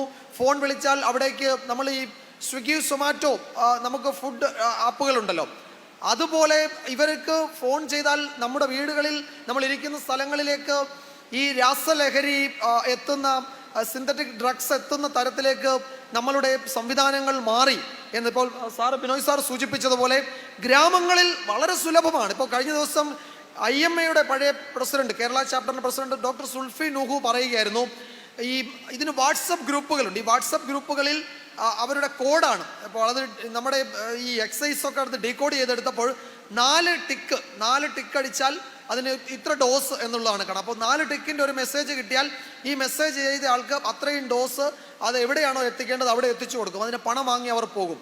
അപ്പം ഈ നിലയിൽ നമ്മളുടെ വീട്ടിൽ നമ്മൾ ഓൺലൈൻ ഫുഡ് ആപ്പുകൾ വഴി, ഇപ്പോൾ സ്വിഗ്ഗി സൊമാറ്റോ വഴി നമ്മൾ മസാല ദോശ വാങ്ങുന്ന ലാഘവത്തോടെ നമ്മുടെ കൈകളിലേക്ക് ഈ സിന്തറ്റിക് ഡ്രഗ്സ് എത്തുകയാണ്. അത് എല്ലായിടത്തും എത്തും. ഇപ്പോൾ എവിടെ വേണമെങ്കിലും എത്തും. നമുക്ക് അങ്ങനെ സംശയിക്കാനൊന്നും കഴിയാത്ത തരത്തിൽ അത് നമ്മളുടെ കൈകളിലെത്തും. ഇപ്പോൾ ഇവിടെ ഞാൻ വന്നപ്പോൾ സിസ്റ്റർ പറയുകയായിരുന്നു, ഈ അറിവാണ് ലഹരി. ശരിയാണ്, അക്ഷരാർത്ഥത്തിൽ അത് വളരെ പ്രധാനപ്പെട്ട ഒരു ശ്ലോകനാണ്. ഞങ്ങളുടെ ഈ യാത്ര തുടങ്ങിയ ആദ്യ ദിവസം നമ്മുടെ പ്രിയപ്പെട്ട IM വിജയൻ, ഞങ്ങളൊക്കെ വിജയേട്ടൻ എന്ന് വിളിക്കും, IM വിജയൻ ഞങ്ങളുടെ കൂടെ തിരുവനന്തപുരത്തു നിന്ന് കുറേ ദൂരം യാത്ര ചെയ്തു. അദ്ദേഹം പറഞ്ഞ ഒരു പ്രധാനപ്പെട്ട കാര്യം, തൃശ്ശൂർ വരുമ്പം അദ്ദേഹം പറഞ്ഞ കാര്യം പറയാതെ പോകാനും കഴിയില്ലല്ലോ. അദ്ദേഹം പറഞ്ഞത്, അദ്ദേഹം പഠിക്കുന്ന കാലത്ത് പഠിക്കാൻ വളരെ മോശമായിരുന്നു. അപ്പം അദ്ദേഹത്തിൻ്റെ സഹോദരൻ നന്നായി പഠിക്കുകയും ചെയ്യുമായിരുന്നു.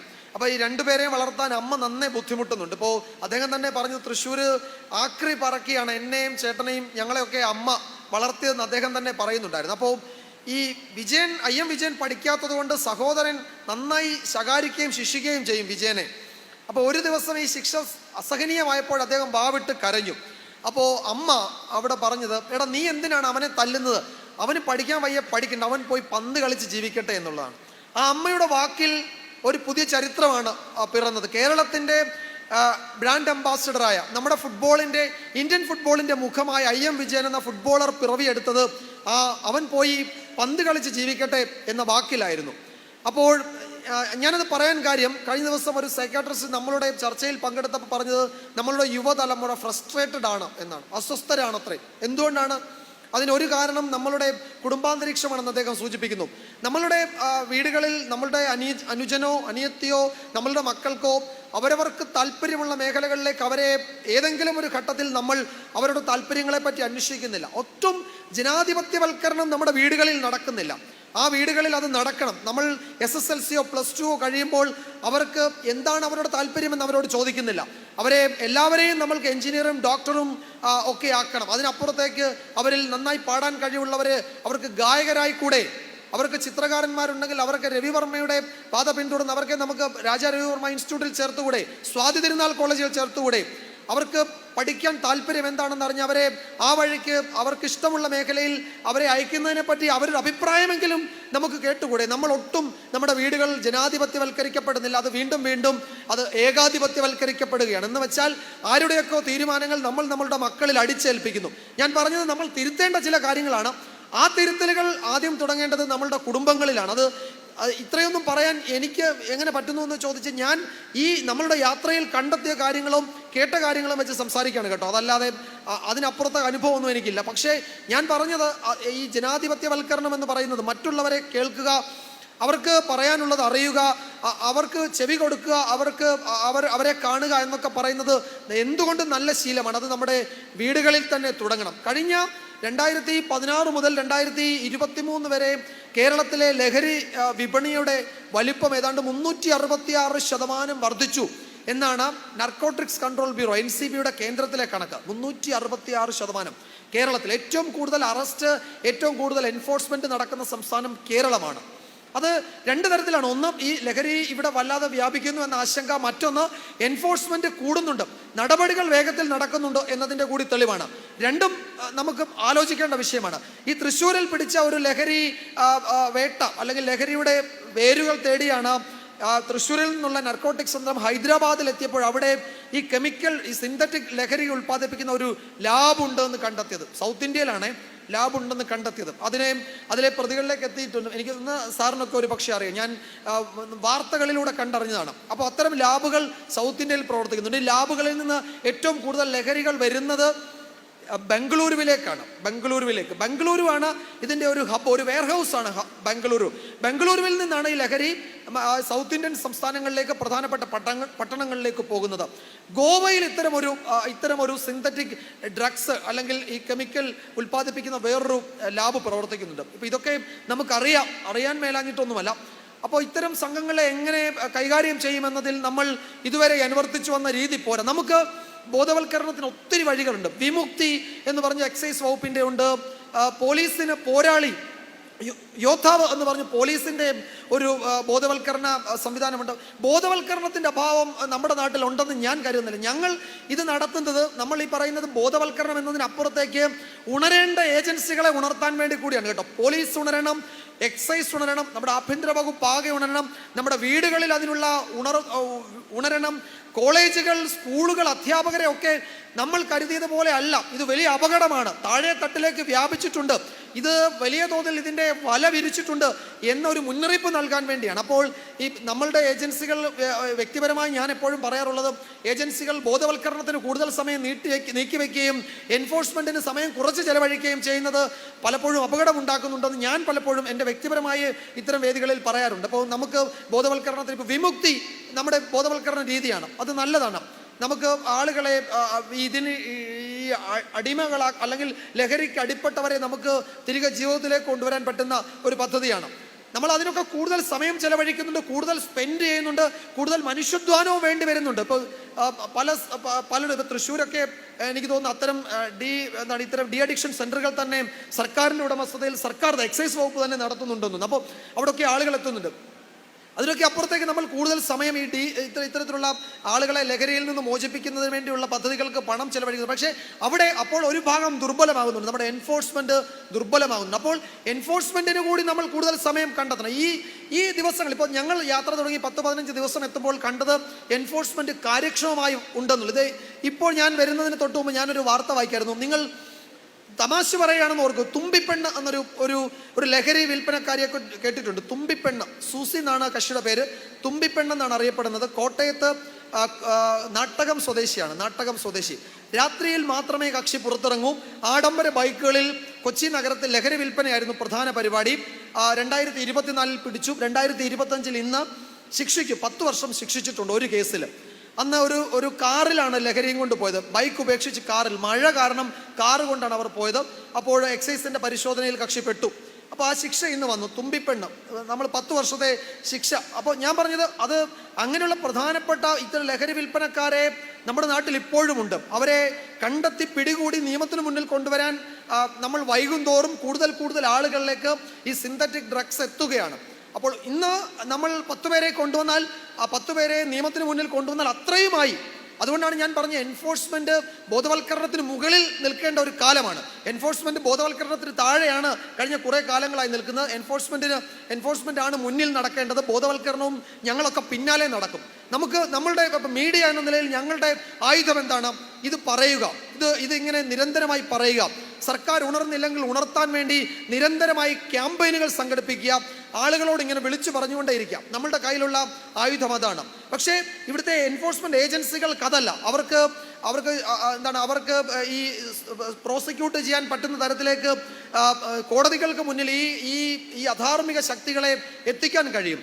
അവരെ അങ്ങനെ എത്തിക്കുന്നതിൽ നമ്മൾ കാലതാമസം വരുമ്പോഴും എവിടെയെങ്കിലും വൈകുമ്പോഴും നമ്മുടെ കൂടുതൽ ആളുകളിലേക്ക് ഈ സിന്തറ്റിക് ഡ്രഗ്സ് എത്തുകയും അതിനടിപ്പെട്ടു പോവുകയും ചെയ്യും. ഞാൻ പറയട്ടെ, ഇപ്പോൾ മെത്തഫെറ്റമിൻ എന്ന് പറയുന്ന ഒരു ഡ്രഗ്സ് ഒരു തവണ ഉപയോഗിച്ചാൽ നമ്മൾ അതിന് അഡിക്റ്റ് ആയിപ്പോകും. ഒറ്റ തവണത്തെ ഉപയോഗം കൊണ്ട് നമ്മൾ അതിന് അഡിക്റ്റ് ആയിപ്പോകും. ഞാൻ പറയുന്ന മെത്ത് എന്ന് പറയുന്ന ഈ ഓമന പേരിൽ മെത്തെന്നാണ് അതിൻ്റെ ഇഷ്ടക്കാർ വിളിക്കുന്നത്. ഈ മെത്ത് വിതരണം ചെയ്യുന്ന ഒരാൾ, അയാൾ പോലീസിൽ നിന്നോ എക്സൈസിൽ നിന്നോ രക്ഷപ്പെട്ട് 5 പേരിലേക്ക് ഈ രാസലഹരി എത്തിച്ചാൽ ആ 5 പേര് അവരുടെ ജീവിതം കഴിഞ്ഞു. അവർക്ക് പിന്നെ അതിൽ നിന്ന് മുക്തരാകാൻ കഴിയില്ല. എഫ്രിഡിൻ എന്ന് പറയുന്ന മറ്റൊരു രാസലഹരി ഇന്റർനാഷണൽ മാർക്കറ്റിൽ നമ്മൾ ഒന്നിട്ടിട്ട് എത്ര പൂജ്യം ഇട്ടാലും അതിൻ്റെ മൂല്യം തീരില്ല. അതിനൊക്കെ വിപണി മൂല്യമല്ല, അതിനൊക്കെ മോഹവിലയാണ്. ആവശ്യം ഉള്ള സമയത്ത് നമ്മൾ ആരെ കൊന്നിട്ടാണെങ്കിലും അത് പൈസ കൊണ്ട് കൊടുക്കും. അങ്ങനെയാണ് വീടുകളിലൊക്കെ കൊലപാതകം നടക്കുകയും മാലമോഷണം നടക്കുകയും ഒക്കെ പെരുകുന്നതൊക്കെ ഈ ഇതുപോലെയുള്ള അതിമാരകമായ വിലപിടിപ്പുള്ള സിന്തറ്റിക് ഡ്രഗ്സിന് വേണ്ടിയാണ്. ഇപ്പോൾ കഴിഞ്ഞ ദിവസം ഈ ഐക്യരാഷ്ട്രസഭയുടെ ഈ ഡ്രഗ്സും ക്രൈമൊക്കെ സംബന്ധിച്ച ഒരു ഓഫീസുണ്ട്, office on drugs and crime control. അവർ പറയുകയാണ്, ഇപ്പോൾ സാറ് മെക്സിക്കൻ കാർട്ടലിനെ പറ്റി ജെയിംസ് സാറ് പറഞ്ഞു. കൊളംബിയൻ കാർട്ടൽ എന്ന് പറഞ്ഞ് വേറൊരു ഗ്രൂപ്പുണ്ട്, ആഗോളതലത്തിൽ പ്രവർത്തിക്കുന്നതാണ്. ഈ കൊളംബിയൻ കാർട്ടലൊക്കെ ഇതിൻ്റെ വിപണി വില അവർ സൈറ്റിൽ പരസ്യപ്പെടുത്തുക. എന്ന് വെച്ചാൽ നമ്മൾ റബ്ബർ തരംതിരിക്കാത്തതെന്നൊക്കെ പറയുന്നത് പോലെ കമ്പോള നിലവാരം പറഞ്ഞ് ഇത് ആളുകളെ മേടിപ്പിക്കുന്ന തരത്തിലേക്ക്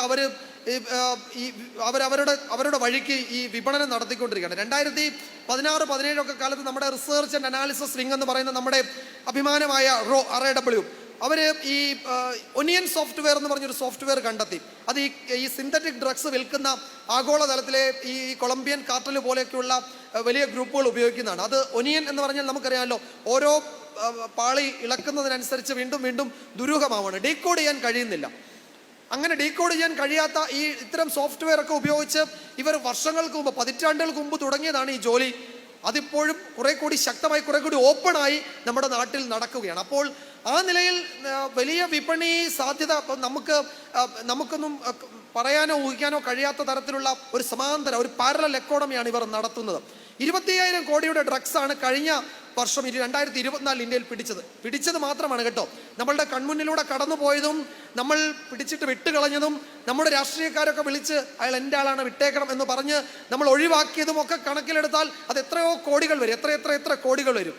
നമ്മുടെ ഇറാനിയൻ കപ്പലുകൾ നമ്മുടെ ഇന്ത്യയുടെ സമുദ്രാതിർത്തിയിൽ കോസ്റ്റ് ഗാർഡിനെ കണ്ട് കടലിൽ തള്ളിയത് എത്ര ദശലക്ഷം കോടികളുടെ ഈ പറയുന്ന ഡ്രഗ്സ് ആണ്. അതിന് പിടിക്കപ്പെടുമ്പോൾ അവർ വെള്ളത്തിലിടും, പിന്നെ അവർക്ക് തെളിവില്ലല്ലോ. അങ്ങനെ 3-4 പേരെ കൊച്ചിയിൽ കഴിഞ്ഞ ദിവസം കോടതി വെറുതെ വിട്ടു, കാരണം അവരുടെ കയ്യിൽ നിന്ന് ലഹരി പിടിച്ചതിന് തെളിവൊന്നുമില്ല.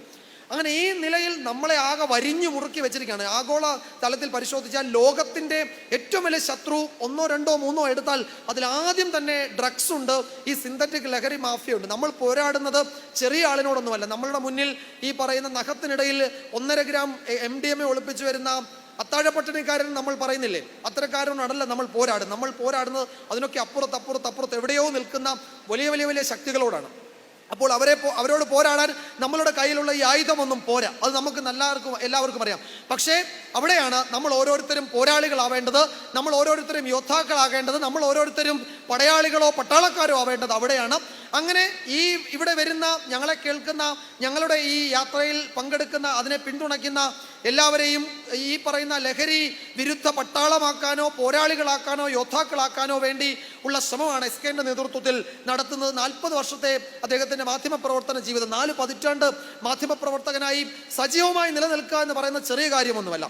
ഈ സമയത്ത് കേരളത്തെ പിടിച്ചു കുലുക്കുന്ന അതിസങ്കീർണമായൊരു പ്രശ്നം മുൻനിർത്തി കേരളത്തിൻ്റെ തെക്കേയറ്റത്ത് നിന്ന് വടക്കേയറ്റത്തേക്ക് ഒരു യാത്ര നടത്തുക എന്ന് പറയുമ്പോൾ അത് അത്രത്തോളം ഗൗരവം ആ വിഷയത്തിന് ഒരു മാധ്യമം എന്ന നിലയിൽ ഞങ്ങളും ഒരു ചീഫ് എഡിറ്റർ എന്ന നിലയിൽ SKN സാറും നൽകുന്നുണ്ട് എന്ന് പ്രിയപ്പെട്ട എല്ലാവരും കരുതുന്നു എന്നാണ് ഞാൻ മനസ്സിലാക്കുന്നത്. അപ്പോൾ ആ ഒരു പോരാട്ടത്തിന് എല്ലാവരുടെയും പിന്തുണ വേണം, എല്ലാവരുടെയും സഹകരണം വേണം.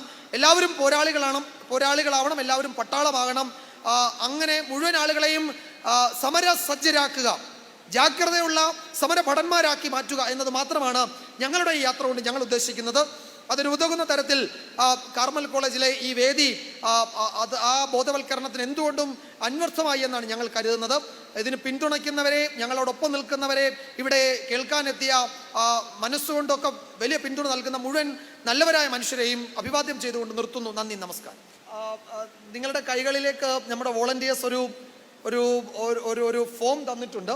അത് ഫില്ല് ചെയ്ത് കൊടുത്തിട്ടുണ്ടല്ലോ അല്ലേ? അതൊന്ന് ഫില്ല് ചെയ്തിട്ട് തിരിച്ചേൽപ്പിക്കണം. അതിൻ്റെ കൗണ്ടർ ഫോയിൽ ആ ബോക്സിൽ നിക്ഷേപിക്കുക. ഒരു എന്താണ്, ലഹരിക്കെതിരെ യാത്രയാണ് ലഹരി എന്ന് പറയുന്ന ശ്രീ ബെന്നി പാനിക്കുളങ്ങര ഇവിടെ ഇരിക്കുന്നുണ്ട്. അദ്ദേഹം തൃശ്ശൂരുകാരൻ കൂടിയാണ്, മാളക്കാരനാണ്. ഞാൻ പരിചയപ്പെടുത്തുന്നതില്ല അദ്ദേഹത്തെ. ബെന്നീസ് റോയൽ ടൂർസ്, അദ്ദേഹം ഈ നാടിൻ്റെ മണ്ണിൻ്റെ മകനാണ്. അപ്പോൾ അദ്ദേഹത്തിൻ്റെ ലഹരി യാത്രയാണ്. അപ്പോൾ ആ ലഹരി യാത്രയാക്കുന്ന ഒരാൾ, അപ്പോൾ അതിനുവേണ്ടി ഞങ്ങൾ 14 ജില്ലകളിൽ പോകുമ്പോൾ അവിടെ നിന്ന് ഓരോരുത്തരെ അദ്ദേഹം തിരഞ്ഞെടുക്കുന്നുണ്ട് നറുക്കെടുപ്പിലൂടെ. അവർക്ക് ഒരു അതിഗംഭീര വിദേശ യാത്ര, ഒരു ക്രൂയിസ് യാത്ര അദ്ദേഹം ഓഫർ ചെയ്യുന്നുണ്ട്. ഇതുവരെ വന്ന മുഴുവൻ ജില്ലകളിൽ ഓരോരുത്തരെ തിരഞ്ഞെടുത്തു. തൃശ്ശൂർ നമ്മൾ ഇന്ന് തിരഞ്ഞെടുക്കും അല്ലേ, വൈകിട്ട് ഞങ്ങൾ തിരഞ്ഞെടുക്കുന്നുണ്ട്. അപ്പോൾ അതിന് ചിലപ്പോൾ നിങ്ങൾ ആരെങ്കിലുമൊക്കെ അയക്കാം. അപ്പോൾ അതുകൊണ്ട് അത് ആ ബോക്സിലിട്ടാൽ ആ യാത്രയുടെ ഭാഗമാകാനുള്ള സാധ്യത കൂടിയുണ്ട്. അപ്പോൾ 2 വാക്ക് സംസാരിക്കാൻ പ്രവിത ലക്ഷ്മി ക്ഷണിക്കുന്നു. ബഹുമാനപ്പെട്ട വിശിഷ്ടാതിഥികൾ, സ്നേഹം നിറഞ്ഞ അധ്യാപകരെ, ഒപ്പം എൻ്റെ പ്രിയ സുഹൃത്തുക്കളെ, ഈ കോളേജിൻ്റെ ക്യാമ്പസിൽ പഠിക്കുന്ന എത്ര പേര് ഇവിടെ ഉണ്ട് എന്ന് എനിക്കറിയില്ല. ഇന്ന് അവധി ദിവസമാണ്. കുറച്ച് പേരൊക്കെ കൈപൊക്കി.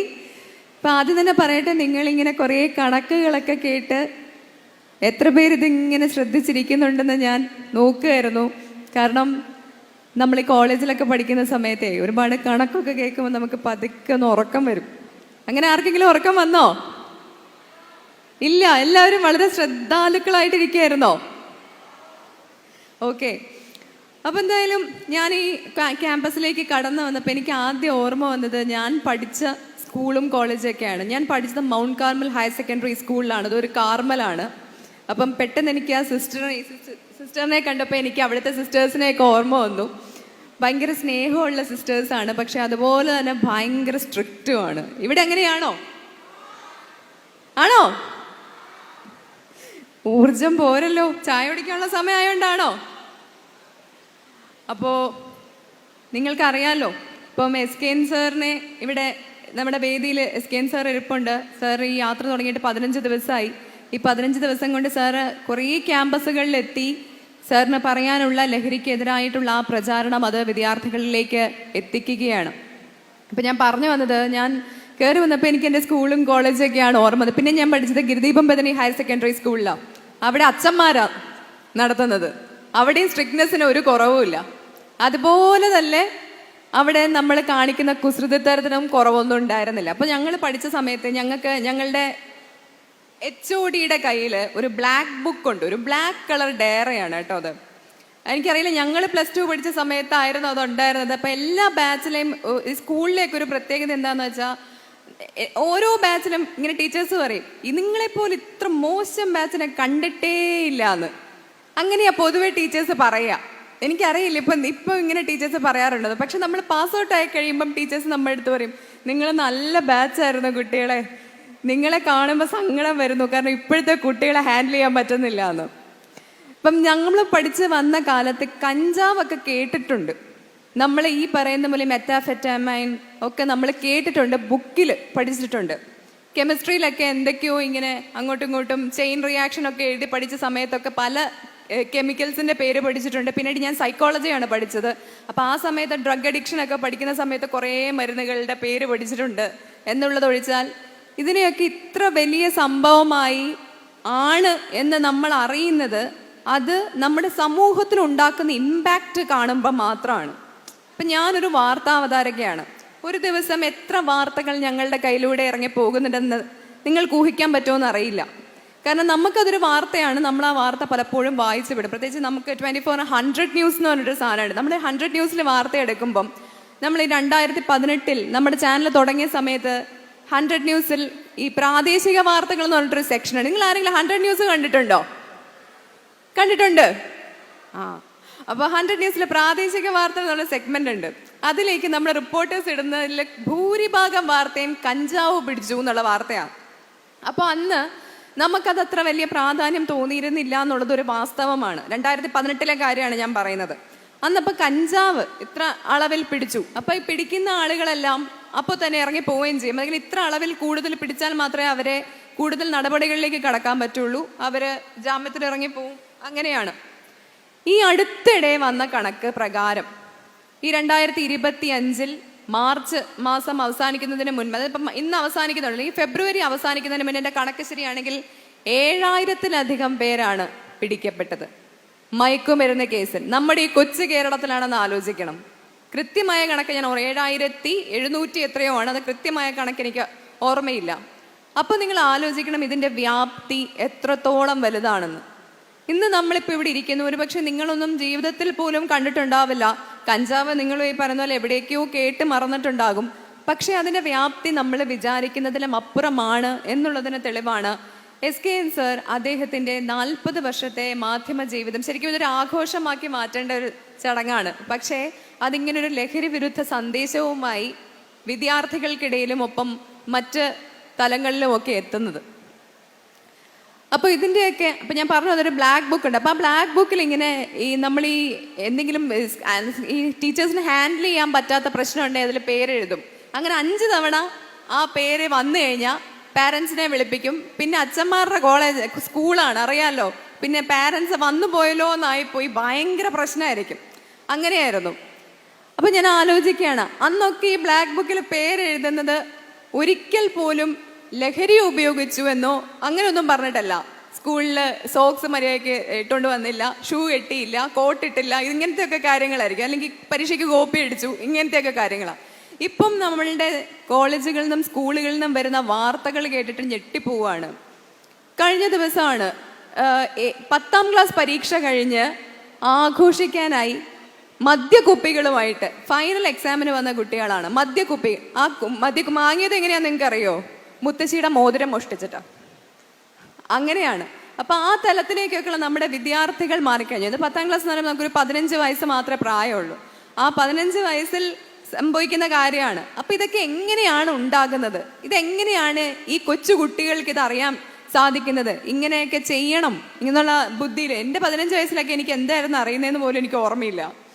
എനിക്ക് തോന്നുന്നു നിങ്ങൾ പലരും പോലും ഒത്തും ചിന്തിച്ചിട്ടുണ്ട്. അപ്പൊ കാലം മാറിക്കൊണ്ടിരിക്കുകയാണ്.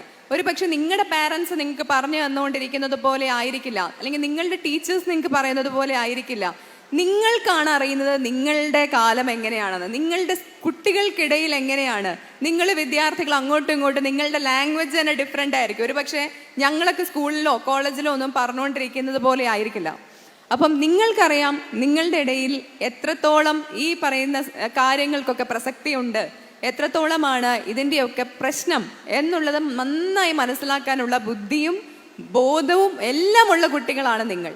അപ്പോൾ ഇതെല്ലാം തിരിച്ചറിഞ്ഞ് തന്നെ നിങ്ങൾ ജീവിതത്തിൽ നിന്ന് ഇതിനെ മാറ്റി നിർത്തണം എന്നാണ് പറയാനുള്ളത്. കാരണം ഇത് ഒരിക്കൽ നമ്മളിതിൽ അടിമപ്പെട്ടാൽ ഒരിക്കലും തിരിച്ചു വരാനാകാത്ത രീതിയിലേക്ക് അത് പോയെന്ന് വരും. കാരണം ഇപ്പം ഇത് നിങ്ങളിപ്പോൾ ഒരു കഞ്ചാവോ അല്ലെങ്കിൽ ഈ പറയുന്നത് പോലെ ഏതെങ്കിലും ഒരു സിന്തറ്റിക് ഡ്രഗോ ഉപയോഗിച്ച് നിങ്ങൾക്കൊന്ന് ഹോസ്പിറ്റലിൽ പോകണമെന്ന് വിചാരിച്ചാൽ പോലും നടക്കില്ല. നിങ്ങൾ വിചാരിക്കുക ആ റൂമിലിരുന്നത് അങ്ങ് ഉപയോഗിച്ച് 2 ദിവസം കഴിയുമ്പോൾ റെഡി ആവും. പക്ഷെ റെഡി ആവാത്തവരുമുണ്ട്. അങ്ങനെയുള്ളപ്പോൾ നിങ്ങൾക്കൊന്ന് ഹോസ്പിറ്റലിൽ പോയാൽ ഡെഫിനറ്റ്ലി ഹോസ്പിറ്റലിൽ ഡോക്ടർ അത് റിപ്പോർട്ട് ചെയ്യാണ്ടിരിക്കാൻ ഡോക്ടേഴ്സിന് പറ്റില്ല. ഡോക്ടേഴ്സ് പോലീസിൽ റിപ്പോർട്ട് ചെയ്യേണ്ടി വരും. എന്താണ് കഴിച്ചതെന്ന് ചോദിക്കുമ്പോൾ നിങ്ങൾക്കത് ക്ലിയർ ആയിട്ട് പറയാൻ സാധിക്കേണ്ടി വരും.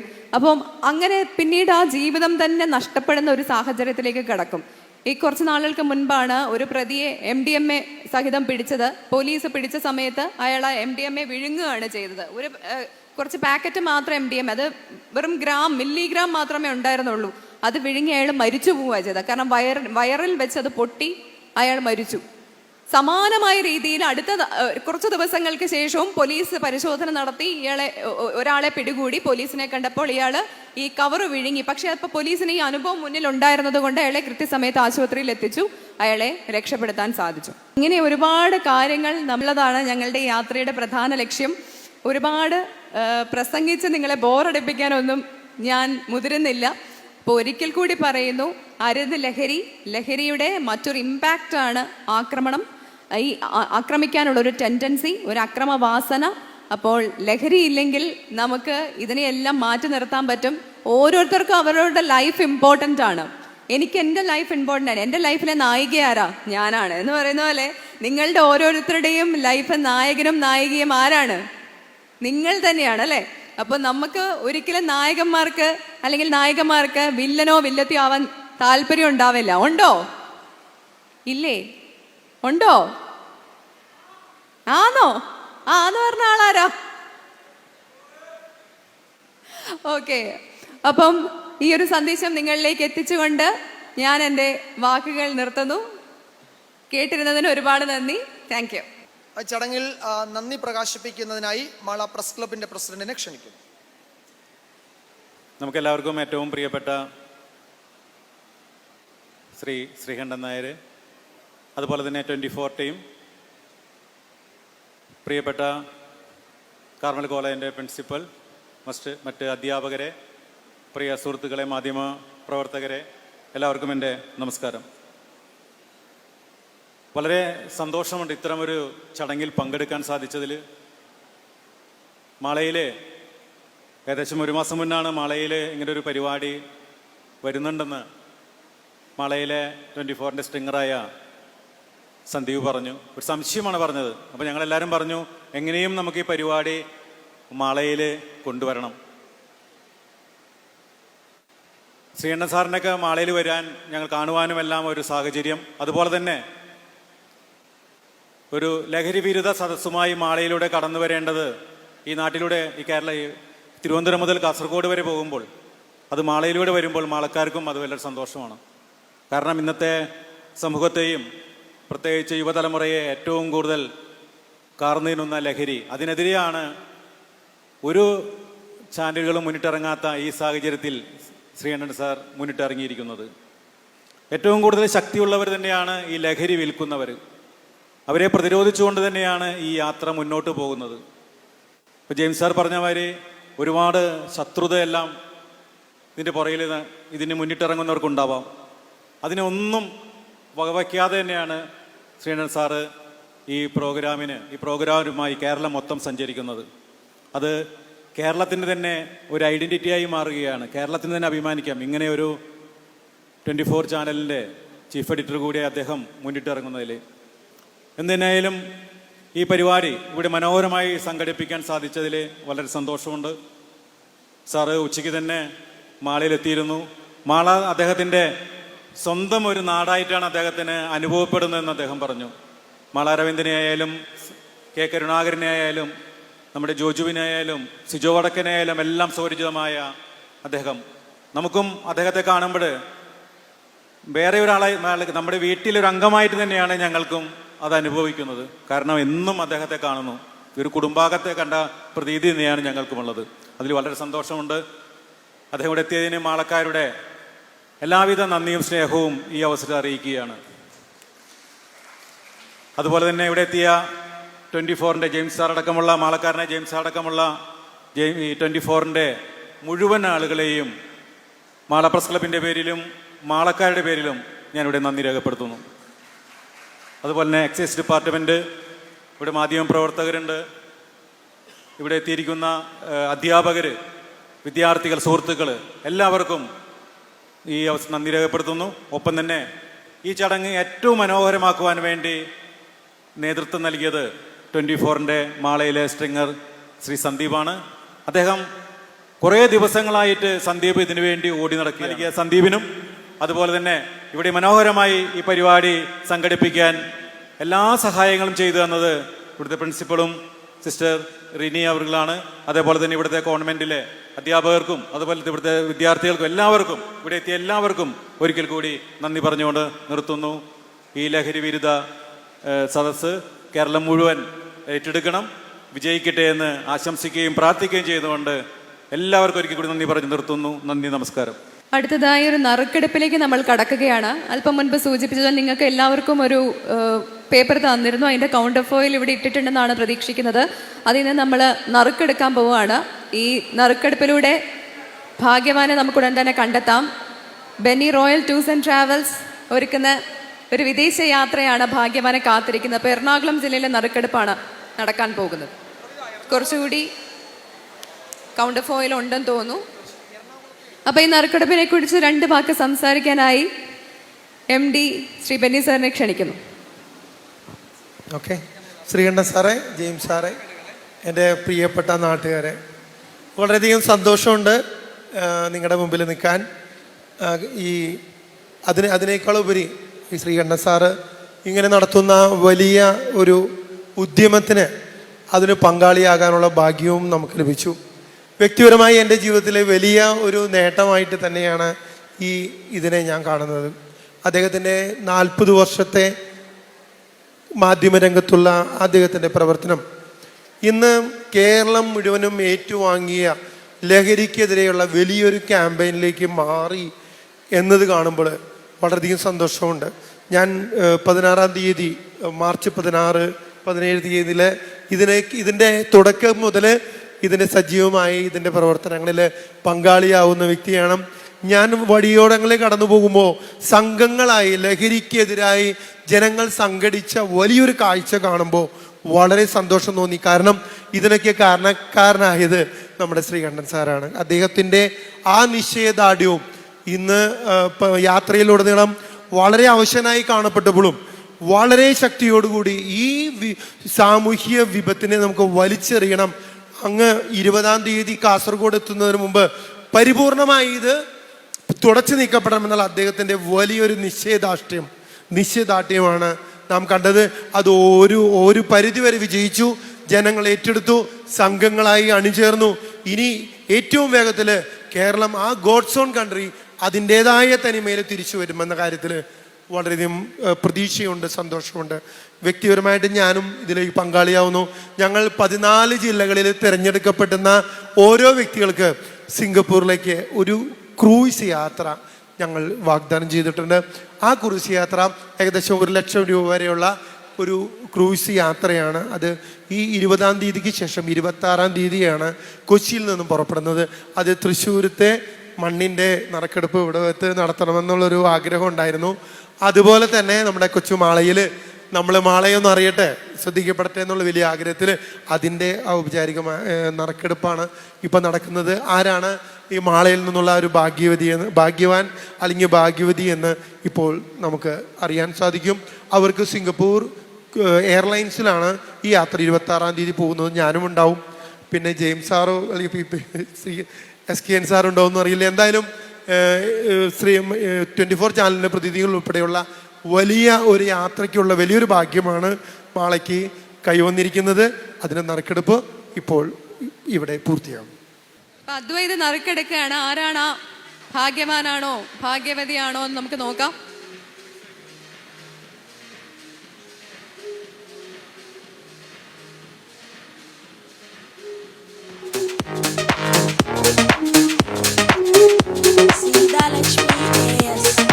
സീതാലക്ഷ്മി AS എന്നയാൾക്കാണ് ആ ഭാഗ്യം ലഭിച്ചിരിക്കുന്നത്.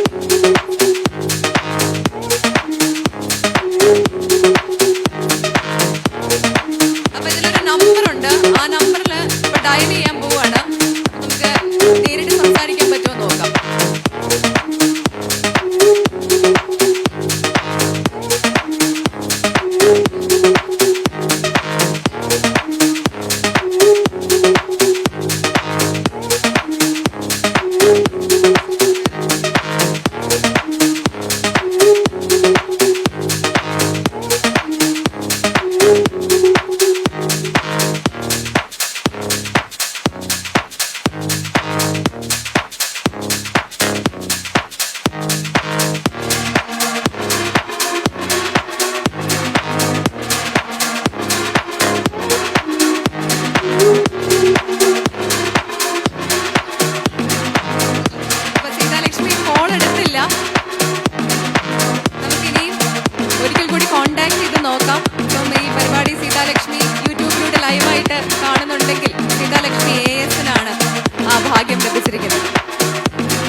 സന്ദേശമൊരുക്കാനായി വേദി ഒരുക്കിയ കാർമൽ കോളേജിന് എല്ലാവിധ നന്ദിയും അറിയിക്കുകയാണ്. ഒപ്പം തന്നെ SKN ഒരു ഉപഹാരം സിസ്റ്ററിന് കൈമാറുകയാണ്.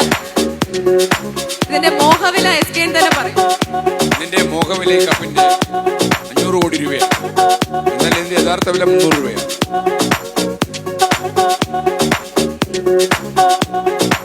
നമ്മുടെ ഓഫീസർക്ക് കുറച്ചുകൂടെ ആവേശം വരാൻ വേണ്ടി മോഹവിലയ്ക്ക് കുറവില്ല.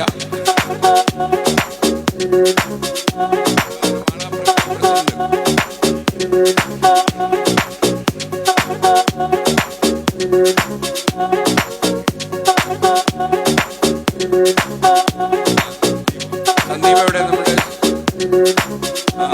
സിംഗർ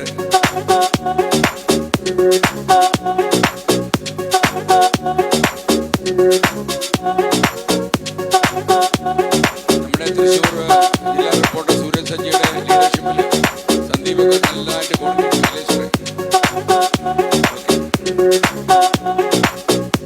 സന്ദീപ് നമ്മുടെ തന്നെ റിപ്പോർട്ടർ ആയിട്ട് ഇതിന് മോഹവിലയില്ല. Thanks a lot.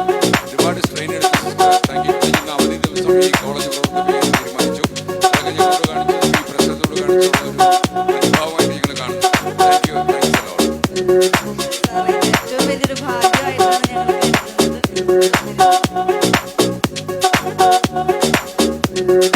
ഇപ്പോ ആ ഭാഗ്യവതി സീതാലക്ഷ്മി നമ്മളോടൊപ്പം ടെലിഫോൺ ലൈനിലുണ്ട്. SKN സാർ സംസാരിക്കും.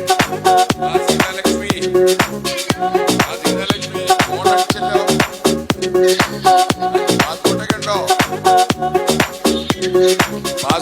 പാസ്പോർട്ട് ഉടനെ പാസ്പോർട്ട് എടുക്കണമല്ലോ. നമുക്കിനി ഉടനെ തന്നെ സിംഗപ്പൂരിൽ പോകാനായിട്ട് തീരുമാനിക്കണം. പാസ്പോർട്ട് ഒക്കെ നോക്കാം. ഓക്കെ, ഇപ്പൊ റെഡി ആയിക്കോണം കേട്ടോ. വീട്ടിലെല്ലാവരോടും ഒന്ന് പറഞ്ഞേരെ ഇങ്ങനെ ഒരു ലോട്ടറി അടിച്ചു കേട്ടോ. Okay okay. താങ്ക് യു മോളെ. Thank you. Thank you.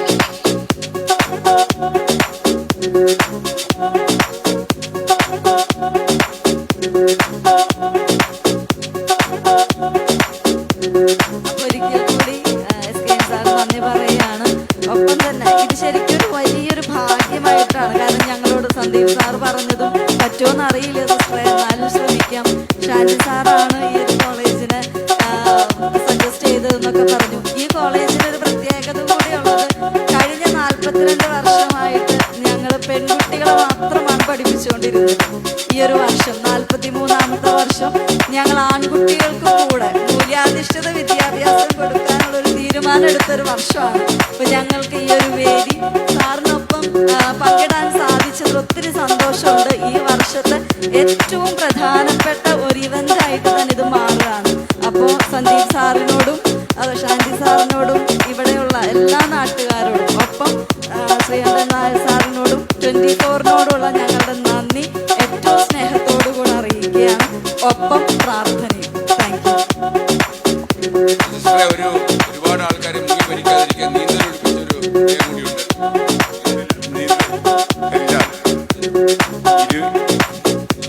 20 വർഷമായിട്ട് ഞാൻ എൻ്റെ വീട്ടിൽ ഉള്ള തറവാട്ട് കുളത്തിൽ നീന്തൽ പഠിപ്പിക്കുന്ന ഒരാളാണ്. അപ്പോൾ നീന്തൽ ഒരു ലഹരിയാക്കാൻ വേണ്ടിയാണ് ഞാൻ ഈ വേദിയിലിരിക്കുന്നത്. നീന്തൽ ഒരു ലഹരിയാക്കണം. ഈ വേണ്ടാത്ത സാധനമൊക്കെ വലിച്ച് കൊച്ചു നാശമാവുന്നതിന് സമയത്ത് നീന്താൻ പോകും. തീർച്ചയായിട്ടും എന്തെങ്കിലും ഒരു ആവേശം പിള്ളേരിലുണ്ടായാൽ എല്ലാം ലഹരിയാവും. ഇനി വൈകി ഇനി നമ്മൾ നാട്ടിക ബീച്ചിലേക്ക് പോവുകയാണ്. അവിടെയാണ് നമ്മുടെ ഇന്നത്തെ സമാപനം. അപ്പോൾ ഈ ഒരു ആശയം നിങ്ങൾ മനസ്സിൽ കൂട്ടുകാരോടും കൂട്ടുകാരോടും സുഹൃത്തുക്കളോടൊക്കെ പറയാം. Thank you sister once again. അപ്പോൾ നീന്തൽ പഠിപ്പിക്കുന്ന അദ്ദേഹത്തിനു കൂടി ഓക്കെ. Thank U.